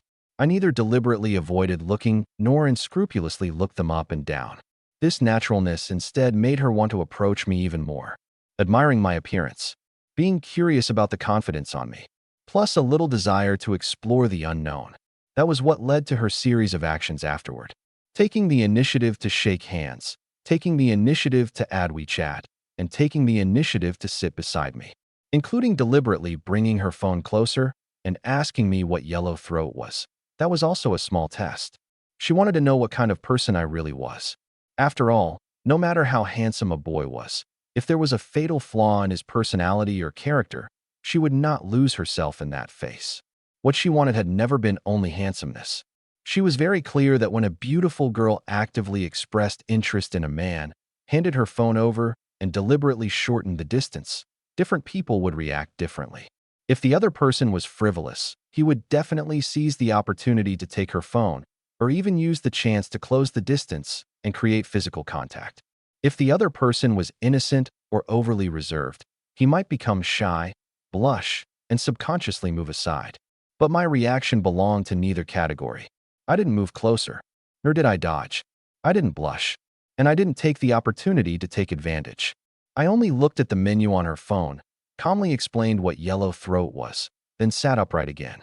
After that, there was nothing. At the time, Song Yi was stunned for several full seconds. Since middle school, she had never lacked pursuers.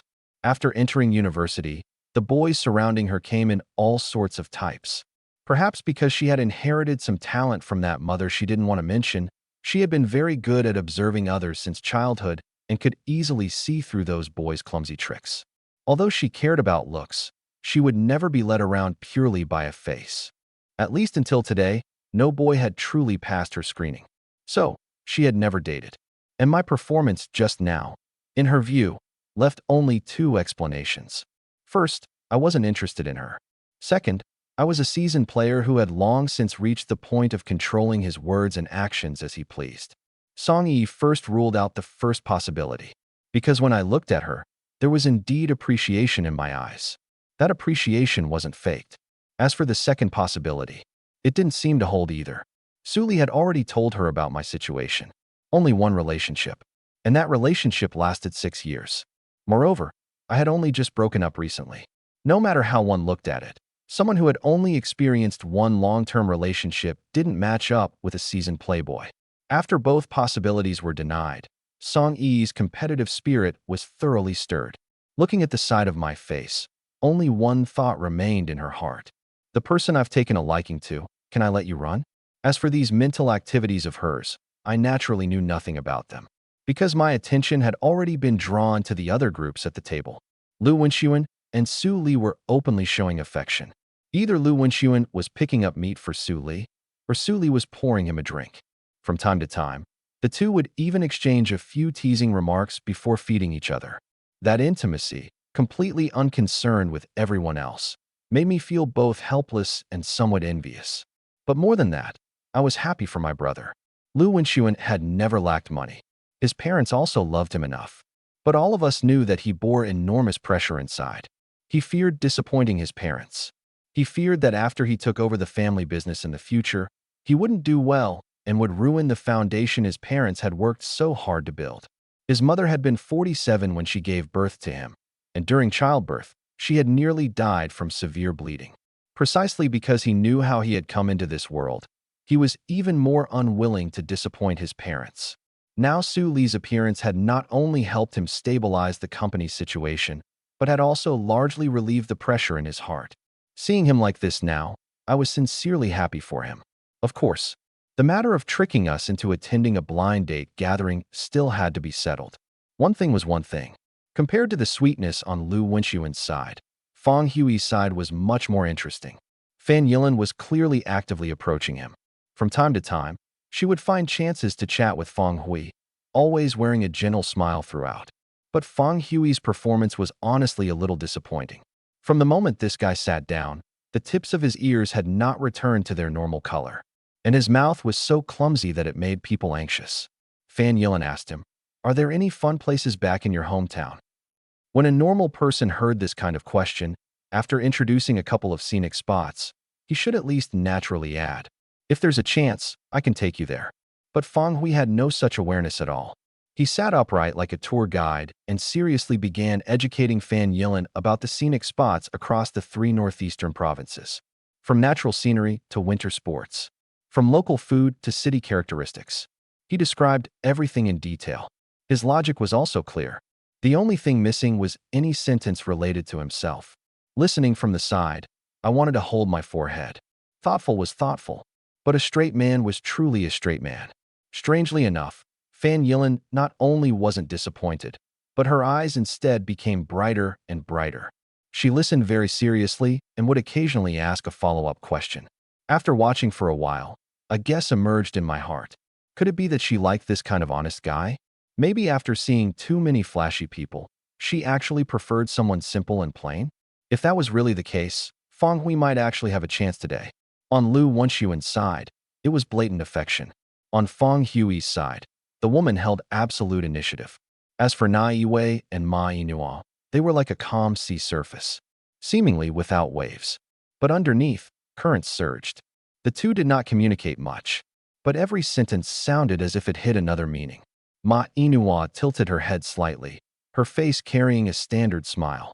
"Did you take leave to come this time?" Na Yiwei nodded lightly, also smiling as he looked at her. "I specially took leave to come." Your leaders are quite nice. Ma Inua seemed to sigh casually. Although we're on break, there's still quite a lot of work. My leaders are indeed fairly easygoing. Naiwe replied without leaving a gap. Are the school's tasks heavy? Ma Inua used serving chopsticks to pick up a shrimp and place it in his bowl. The tasks aren't particularly heavy. It's mainly that I want to compete for outstanding teacher. Naiwe glanced at the shrimp in the bowl. Then he put down his chopsticks, reached out, peeled the shrimp clean, and placed it back into Ma Inua's bowl. Being ambitious is a good thing, but you should also pay attention to rest. Thank you. Ma Inua smiled and lowered her head to eat the shrimp. Listening to their exchange, I instinctively felt that every sentence had a deeper meaning, but I couldn't be bothered to analyze it. Just listening was tiring. At that moment, someone beside me suddenly touched me lightly. I turned my head. Song Yi had just peeled a shrimp and was holding it with her fingers, offering it to my mouth. She smiled like a blooming flower. Those fingers, still damp with a little sauce, looked pale and slender under the light. I looked at her, then looked at the shrimp by my mouth. This time, I did not push the whole box of tissues toward her again. Instead, I lowered my head slightly and directly opened my mouth to eat it. Then I pulled out 2 tissues and handed them to her. Wipe your hands. Song Yi accepted the tissues, and the corners of her mouth slowly lifted. It was as if she had finally confirmed something. So you're this kind of person. I might not take the initiative, but I wouldn't refuse an approach that was truly appropriate. Maintaining boundaries did not mean I had no interest at all. We were clearly eating at the same table, yet somehow the meal had produced 4 entirely different styles. One pair was sweet to the point of being cloying. One pair was the woman attacking and the man defending. One pair was exchanging words with hidden currents surging beneath them. As for Song Yi and me, we were more like 2 people unwilling to reveal their cards first, continuously testing each other's boundaries. Add to that the fact that this restaurant's food was indeed good. This meal satisfied both my mind and my stomach. By the time everyone put down their chopsticks, it was already 8:57 p.m. A single meal had lasted a full hour and a half. Lu Wenxuan glanced at the dishes that were nearly gone from the table, pulled out a wet wipe, carefully wiped Su Li's hands for her, then raised his head. The meal's done. How about we head straight to the next round? When he said this, he deliberately glanced at me and Naiwei. And Naiwei and I just happened to be looking at him too. Our gazes were very calm. So calm that it made him feel guilty. Ahem. Lu Wenxuan was the first to shift his gaze away and turned to Feng Hui. Old Feng going? Feng Hui had just finished wiping his mouth and subconsciously glanced at Fan Yuan. The moment their gazes touched, he pulled his eyes back like he had been electrocuted. Sure. He pretended to be natural and smiled. I'm already here. I'll just follow your arrangements. Then let's go. Lu Wenxuan didn't ask anyone else at all and directly stood up. I've already booked a private room. The cars should also be downstairs. I swiftly glanced over the girls. None of them showed any surprise. Clearly, they had long known about the arrangements afterward. I exchanged another glance with Naiwei. Understood. This meal had been arranged in advance. The next activity had also clearly been planned long ago, but neither of us exposed it. On one hand, we didn't want to tear down our brother's stage on the spot. On the other hand, let's go. Song Yi's soft voice sounded beside me. I turned to look. She had both hands behind her back, carrying her small bag. Her head was slightly tilted, and she was smiling at me. Her high ponytail hung behind her head. Her whole person looked lively and charming. My heart moved slightly. I had to admit, she really was beautiful. I nodded. Let's go. After walking out of the private room, whether intentionally or unintentionally, the 8 of us naturally split into 4 small teams. And it just so happened to be 1 man and 1 woman in each. I glanced at the 3 groups walking ahead, then finally let my gaze settle on Song Yi beside me. For some reason, Wenren she suddenly came to mind. I made a simple comparison between the 2 of them in my head. In terms of height alone, Wenren she had a slight edge. As for figure, there was no way to compare directly. After all, some things couldn't be judged accurately just by looking at clothes. Their styles, however, were completely different. One had a naturally cold expression and a sensitive heart, yet loved to smile. The other seemed passionate and proactive on the surface, but was rational and clear-headed inside. And she was also a master at testing people. But I had to admit it. I liked both types. Thinking this, I mercilessly cursed myself inwardly. Scumbag. But after thinking about it again, I quickly forgave myself. I was a man with a system, after all. What was wrong with being a little broad in my affections? As long as I didn't deceive anyone's feelings or shirk responsibility, how could that count as being scummy? Only someone irresponsible was a scumbag. At most, I was. With great power comes great responsibility. That's right. Exactly. The 8 of us walking together really did draw a lot of attention. After all, not a single one of us was bad-looking. And every person had a different style. We made our way to the first floor of the mall. As soon as we stepped out the main entrance, we saw 2 MPVs parked by the roadside. Lu Wenxuan immediately called out, "The cars are here. Get in, get in." After saying that, he directly pulled Su Li into the car in front and even took the initiative to sit in the 3rd row. Right after that, Fan Yilin called Feng Hui over, and they also got into the same car. With that, Song Yi, Nai Wei, Mai Nua, and I naturally had to sit in the car behind. Nai Wei pulled open the car door, glanced at the slightly cramped seats in the 3rd row, and said directly, "Inua and I are relatively slim. We'll sit in the back." As soon as he finished speaking, he was the first to duck into the 3rd row. I subconsciously looked at Mai Inua.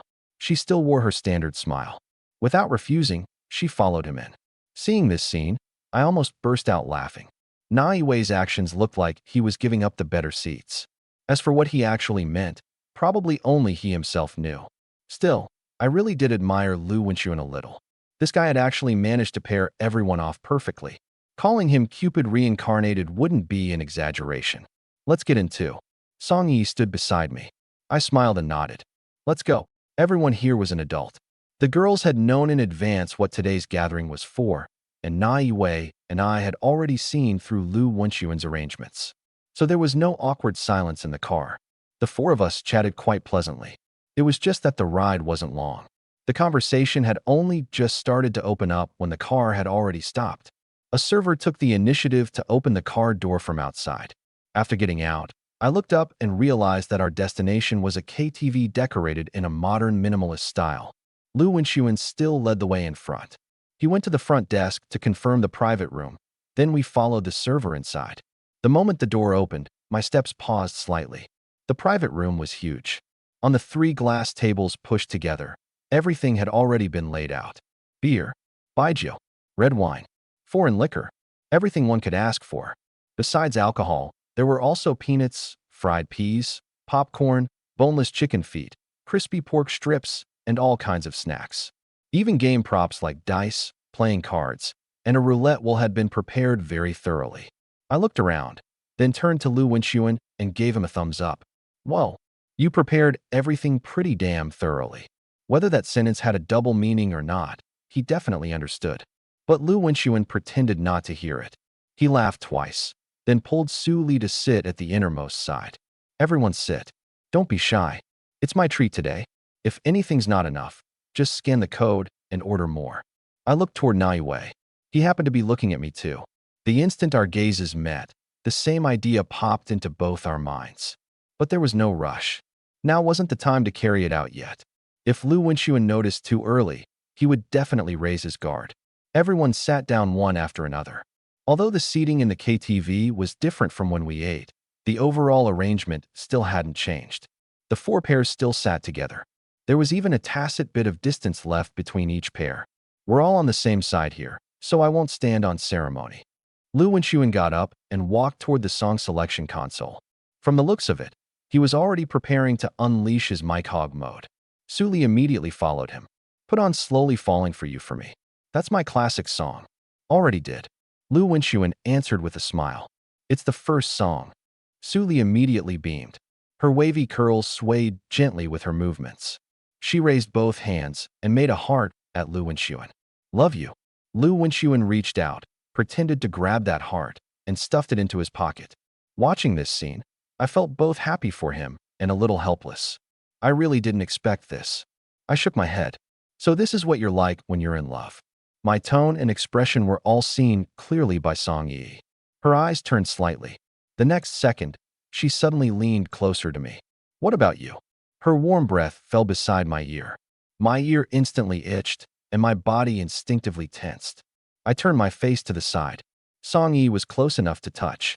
The colorful lights in the KTV fell across her face, adding a hazy charm to an already beautiful face. I suddenly remembered a joke from the bar. With enough lighting, even a sow could rival she sure. But Song Yi clearly didn't belong to the type of atmospheric beauty who relied entirely on lighting and heavy makeup. She was truly beautiful. Her features were small and delicate, carrying the typical gentle softness of a Jiangnan girl. Yet her personality and figure formed a sharp contrast with that softness. I looked at her, the corners of my mouth lifting slightly. Guess. After saying that, I turned my head away, not giving her the chance to keep pressing. What do you want to drink? Song Yi looked at my side profile.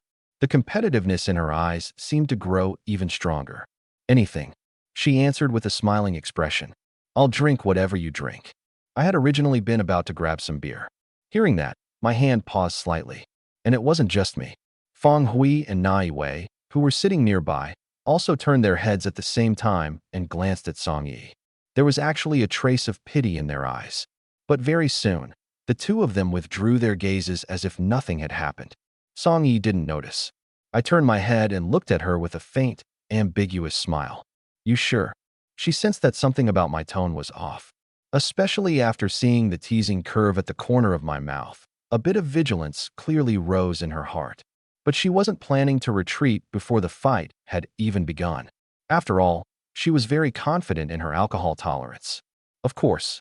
She nodded heavily, her smile full of confidence. I looked at her for 2 seconds and didn't continue persuading her. My hand, which had originally been reaching for the beer, changed direction and picked up the decanted red wine beside it. Fine, but for your sake, let's drink red wine. The uneasy feeling in Song Yi's heart instantly magnified. She had seen plenty of people who could hold their liquor. But someone like me, who could say, for your sake, let's drink red wine, in such a calm tone, was a first for her. Yet the more it was like this, the more she wanted to try. During our interaction earlier, she had already discovered that I seemed to be wrapped in a thick layer of armor. Polite, courteous, steady. Almost no obvious emotional flaws could be seen. But alcohol was a good thing. It was best suited for stripping away a person's disguise. She just happened to want to use this chance to see what I would be like after getting drunk. And while she was at it, she could test my drinking etiquette too. Thinking this, Song Yi no longer hesitated. She took the initiative to pick up 2 red wine glasses and place them in front of us. Sure. Her brows and eyes curved in a smile. Then thank you for taking care of me. I looked at the wine glasses, then looked at her. I didn't say anything. I simply picked up the decanter and poured half a glass into each of the 2 glasses. Then I picked up one of them and lightly raised it toward her. I'll finish mine. You do as you like. As soon as the words fell, I tilted my head back. Half a glass of red wine went down in one gulp. After putting the glass down, my expression didn't change at all. I even turned the empty glass upside down and shook it in front of Song Yi. Not a single drop left. Song Yi looked at my calm expression, then lowered her head to glance at the half glass of red wine in front of her. The confidence on her face finally showed a crack. A rather bad feeling then surfaced in her mind. This was going south. Although Song Yi had sensed something was wrong, the words had already been spoken, and she had already been put on the spot. Especially when she met my gaze, which seemed to be asking, can you actually do it or not? She became even less able to back down at the last moment. She silently prayed in her heart. She only hoped this guy's alcohol tolerance wouldn't be too ridiculous. The next second, she revealed a brilliant smile again and grabbed the wine glass on the table. Before bringing it to her lips, she even deliberately clinked it against the empty glass in my hand. If you finished yours, I'll finish mine too. After saying that, she tilted her head back, lifted her wrist, and poured half a glass of red wine straight into her mouth. As she raised her chin, that fair and slender neck immediately entered my view. Looking at that beautiful swan neck, an indecent thought subconsciously popped into my mind. So fair, so long. It really did seem suitable for leaving Hickey's. But I quickly withdrew my gaze. After all, there were other people nearby. I had to pay at least some attention to appearances. Song Yi finished the red wine in one gulp and forcibly suppressed the sour, astringent taste in her mouth. She lifted her small chin and deliberately shook the empty glass in front of me, her face full of provocation. Her meaning couldn't be more obvious. See that? This girl finished too. Looking at her smug appearance, the corner of my mouth lifted slightly, and I gave her a thumbs up with my left hand. At the same time, my right hand had already grabbed the decanter. Just as Song Yi saw that thumb, and the smile on her face grew even brighter. Splash! She suddenly felt the hand holding the wine glass grow heavier. Turning her head, she looked and saw that the glass which had just been emptied now somehow had another half glass of red wine in it. Song Yi's eyes widened slightly. Her small mouth parted. The smile on her face froze as well. Her dazed expression was like a silly road deer lost in the forest, inexplicably a little cute. I didn't speak. I just leisurely poured half a glass for myself as well. Then I raised my glass and lightly tapped the rim of hers. Clink! The crisp sound of the glasses colliding instantly pulled Song Yi back to reality. She first lowered her head to look at her own glass, then looked at me, and finally looked at the wine in my hand. Her gaze moved back and forth between the three, her face full of disbelief. But I looked completely matter of fact. It's our first time meeting. No matter what, we should start with 3 cups, right? After saying that, I gave her no chance to react and directly tilted my head back. Another half glass. Finished in one gulp. Song Yi's gaze involuntarily landed on my Adam's apple. Watching it bob up and down as I swallowed, she didn't know what she thought of, but she suddenly felt a little thirsty. So she also lifted her glass and drained it in one go. Good. I immediately cheered in full support, even clapping my hands. Impressive. Looking at my deliberately shocked expression, as if I had personally witnessed some heroine of legend, Song Yi felt both helpless and amused. In the end, she could only cast me a coquettish eye roll. Humph. That soft hum carried far more coquettishness than anger. I only felt as if a cat had moved into my heart. Its little paws scratched at me every now and then. It was strangely itchy, but an itchy heart was one thing. Showing mercy was impossible. She had only just put down her glass when the hand I was holding the decanter with quietly reached over. Splash! Red wine flowed into the glass again. Song Yi was completely dumbfounded. You're serious? I didn't look at her. I just focused on pouring the wine, my tone extremely calm. What kind of relationship do we have? Showing tender care for the fairer sex. That's what a hero does.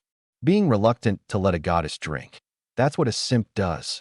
The wine stopped exactly at the halfway mark. I set down the decanter, only then raising my head to look at her. Unfortunately, I'm neither. After saying that, I even deliberately raised an eyebrow. What? You don't dare. Song Yi had originally still been pondering what exactly I meant by what kind of relationship do we have. But after I provoked her like this, her base code was instantly triggered. Looking at this handsome face right in front of her, somehow infuriatingly punchable, she quickly made a decision in her heart. Today, she had to show her real skills. Then let's do it. Her soft and sweet voice already carried an obvious fighting spirit. At this point, the war between the two of us officially began. From this moment onward, the 6 people around us, the songs echoing in the private room, and even the constantly flashing lights all became background.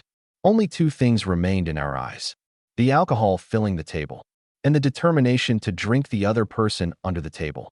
Of course, as for how much of this state was real and how much was fake, perhaps only the 2 of us knew. Besides, this kind of head-on contest was, in another sense, also a form of flirting. Red wine, baijiu, foreign liquor. We tasted every kind of alcohol on the table in turn.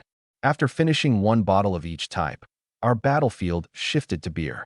I had to say, Lu Wenchuan really had spared no expense tonight. All the beer on the table was Roquefort 10, which he had prepared in advance.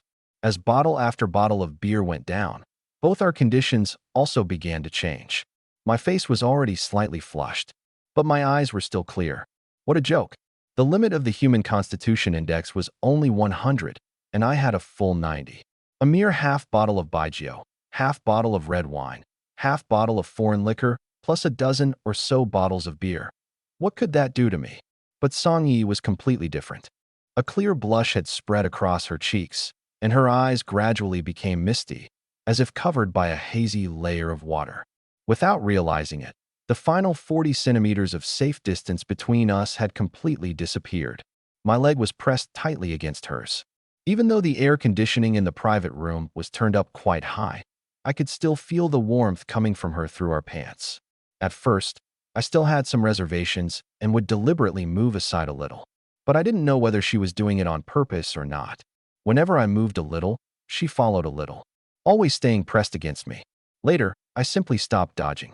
Since she was the one who took the initiative to lean over, what did I have to be afraid of? Legs touching wasn't a big deal. After all, since there was clothing between us.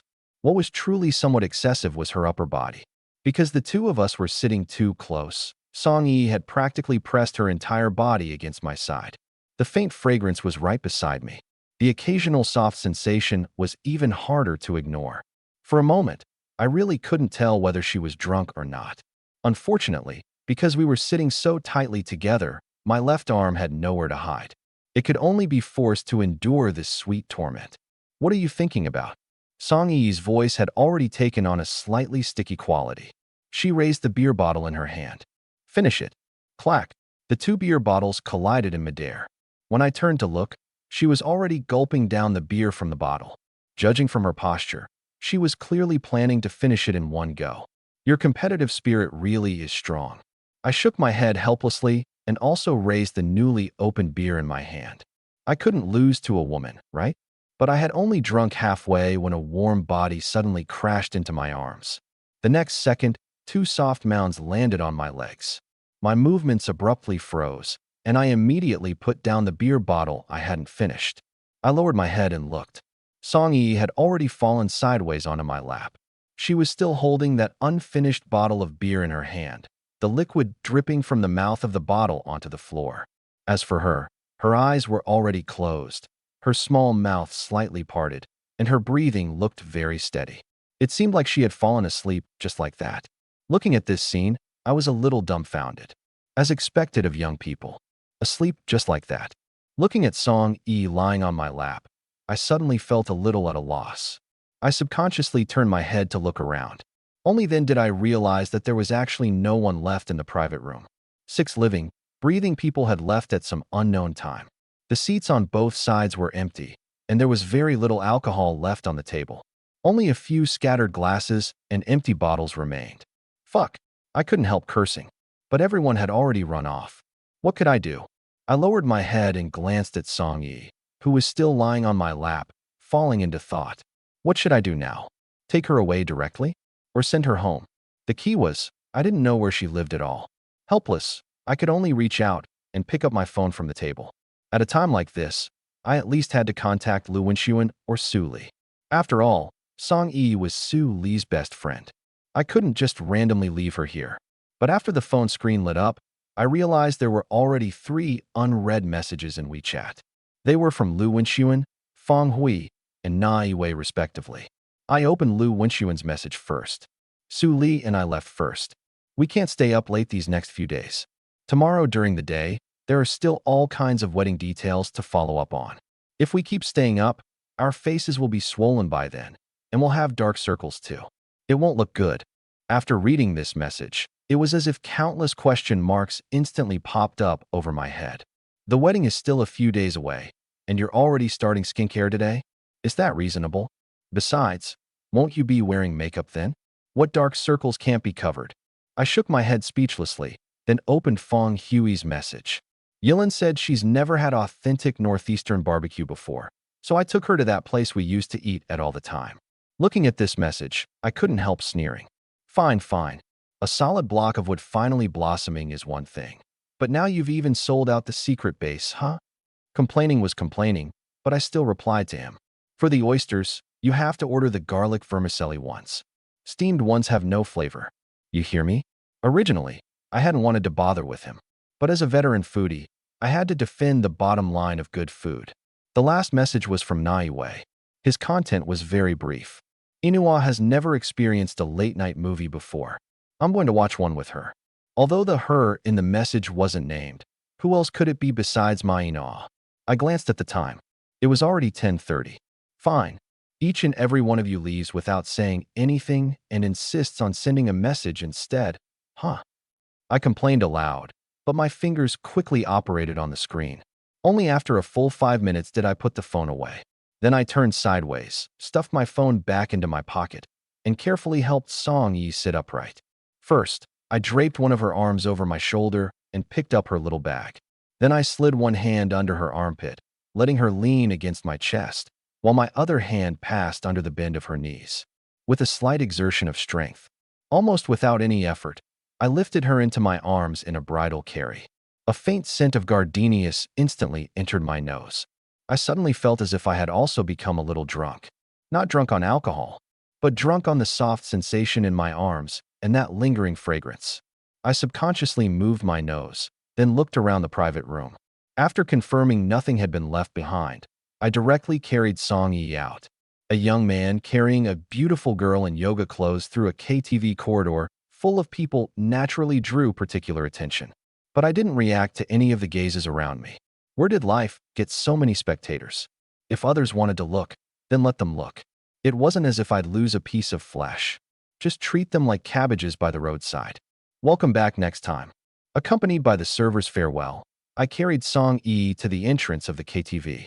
My gaze quickly swept over the ride-hailing cars parked by the roadside and soon locked onto a business van with the license plate ending in 16888. I strode straight over. Along the way, naturally, I attracted quite a few more people's attention. Designated drivers waiting for orders, taxi drivers waiting for passengers, and the driver of that business van. Seeing me walk straight toward him, the driver quickly reacted. He immediately got out of the car and opened the rear door for me, even thoughtfully reaching out to shield the upper door frame. Thank you. I smiled at him, then took a long step, bent slightly at the waist, and carried Song-yi into the car. Watching this scene, a clear trace of envy flashed through the driver's eyes. Youth was wonderful, the man was handsome, and the woman was beautiful. But envy was envy. He didn't forget his job either. After gently closing the car door, he quickly returned to the driver's seat. Sir, there's free bottled water and snacks behind the front passenger seat. If you need anything, you can call me at any time. Okay, thank you. I replied politely and prepared to place Song-yi on the seat beside me. But just as I turned, I realized something was wrong. At some point, her two arms had already wrapped around my neck, and she was holding on very tightly. In my current position, both my hands were occupied. There was no way for me to pull her arms away without hurting her. With my current physique, if I really wanted to break free, of course it would be easy. But if I did that, her arms would most likely be bruised for days. I could only give up. The problem was, this current posture was rather terrible. Terrible beyond words. Earlier, when I was carrying her while walking, although I occasionally touched places I shouldn't have, that had at least been unavoidable, and overall it still counted as polite. But now that I had sat down while maintaining the bridal carry, the situation was completely different. Her entire body was practically sitting on my lap. Her arms were tightly wrapped around my neck, and her body was naturally pressed against my chest. That long, warm breathing fell again and again against my neck. I lowered my head to glance at Song-yi in my arms and couldn't help clicking my tongue softly. Tisk, this is really terrible. Although the posture wasn't quite right, in order not to hurt her, I could only endure it for the time being. All along, I had felt that the roads in Sioux City were very well built. Usually when riding in a car, it was rare to encounter obvious potholes or bumps. But for some reason today, the ride shook frequently along the way. Under normal circumstances, it naturally wouldn't matter. But in this current posture, every bump became especially deadly. I took a deep breath and looked out the window. If she keeps rubbing against me like this, there really will be a fire. Unfortunately, I didn't even have the space to adjust my posture. If I wanted to move even a little, I would first have to touch places I shouldn't. Yet at this moment, my originally uncomfortable expression suddenly froze slightly. The next second, the corner of my mouth slowly curved upward. That smile contained a bit of sudden understanding, while also hiding an indescribably mischievous meaning. So that was it. I suddenly stopped struggling. I didn't adjust my posture either. I even found myself in the mood to admire the night scenery outside the window. Only, from beginning to end, that faint smile remained hanging at the corner of my mouth. Before long, the car arrived at the destination, Suzhou. After the vehicle stopped, I was still holding Song-yi as I strode into the hotel. When the front desk staff saw this scene, their eyes were clearly filled with curiosity.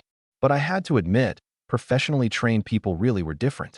Even though the flames of gossip in her heart were practically about to overflow from her eyes, the smile on her face remained standard, and her service attitude wasn't affected in the slightest. "Welcome to W Suzhou. Do you have a reservation?" I first took out my phone and pulled up my electronic ID.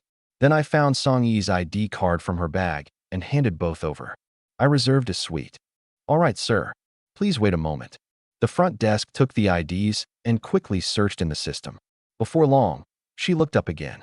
"Sir, the system shows that you reserved the marvelous Jinji Lake View Suite. I'll check you in now." During the check-in process, I keenly noticed that a certain someone's heartbeat in my arms had suddenly sped up a little.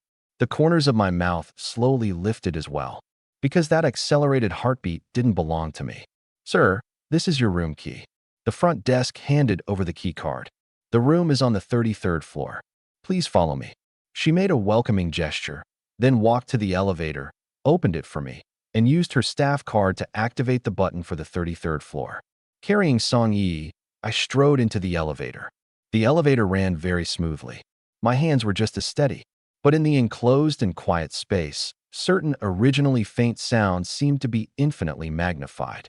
The corners of my mouth also rose higher and higher. Beep. The room key unlocked the door. I walked in and inserted the card into the power slot. The lights in the room lit up one by one. The first thing that entered my view was a spacious living room. Beside the living room was an enormous floor-to-ceiling window, almost forming a 270-degree wraparound view. Through the glass, Jinji Lake could be seen clearly beneath the night sky. Lights flickered along the lakeside. In the distance were countless household lights and high-rise buildings that were still lit. Even farther away, I could see Sioux City's highly iconic Gate of the Orient. Looking at the night view outside the window, I sighed inwardly. As expected of a suite that cost 6,999 yuan per night, this view alone was worth it. But I didn't admire it for too long. As the door behind me closed automatically, the breathing sound in my arms suddenly became a little more obvious. I lowered my head and looked at Song Yi, who still had her eyes closed, then spoke with a faint smile. "How long are you planning to keep pretending?" My voice wasn't loud, but it was enough to clearly enter a certain someone's ears. After a brief silence, a soft and sweet voice finally sounded. "You don't like it?" Song Yi slowly opened her eyes. I lowered my head slightly and happened to meet her gaze. At this moment, her entire face was covered in an obvious peachy flush.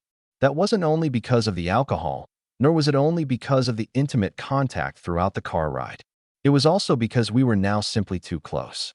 There were even less than 10 centimeters between the tips of our noses. Our breaths intertwined. The faint scent of alcohol lingered between us. The atmosphere in the room also quietly became scorching hot. I didn't put her down. I just stared into her eyes. "So this was all planned by you?" Song Yi gently shook her head.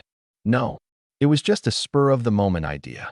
My gaze slowly moved downward from her eyes, finally landing on those rosy lips. A spur-of-the-moment idea? There was a playful hint at the corner of my mouth. "Looks more like lust at first sight to me." Song Yi didn't refute it. She simply looked at me. After confirming that I had no intention of refusing, the arms wrapped around my neck tightened slightly. Then she took the initiative to kiss me. The instant that soft sensation landed, the questions I had originally wanted to ask completely lost their meaning. A moment later, I pulled back slightly and looked straight into her eyes. "Have you thought this through?" Song Yi didn't avoid my gaze. She simply leaned in again, giving her answer through action. The corner of my mouth lifted. "Fine. You're the one who initiated this. You can't blame me." Her legs left the crook of my arm and instead wrapped around my waist, while her hands still tightly held onto my neck. Feeling her clear response, I naturally wouldn't retreat at a time like this. My gaze quickly swept around the room, and I soon locked onto the direction of the bathroom. Carrying her, I strode over. At the same time, in Gusa District, at the market across from the main gate of Suzhou University's main campus, the other 6 people were sitting around a large table. The table was filled with barbecue and all kinds of snacks. Feng Hui, who had just finished a skewer of lamb, put down the bamboo skewer with some worry on his face. "Say, if 13 finds out we deliberately left the 2 of them behind, will we be in trouble?" As soon as these words came out, the movements of Lu Wenxuan and Na Yiwei's hands paused at the same time. Their reactions successfully aroused the curiosity of the 3 girls. Su Li looked at Lu Wenxuan with amusement and confusion. Don't you always say you're the boss of the dorm, and even their adoptive father? What? Are you afraid of Baikuin too? I.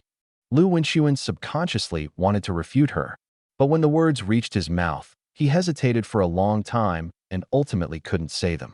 In the end, he could only viciously bite into the jianbing in his hand, as if venting all his emotions onto the food. Nai Wei, who was sitting beside him, pushed up his glasses.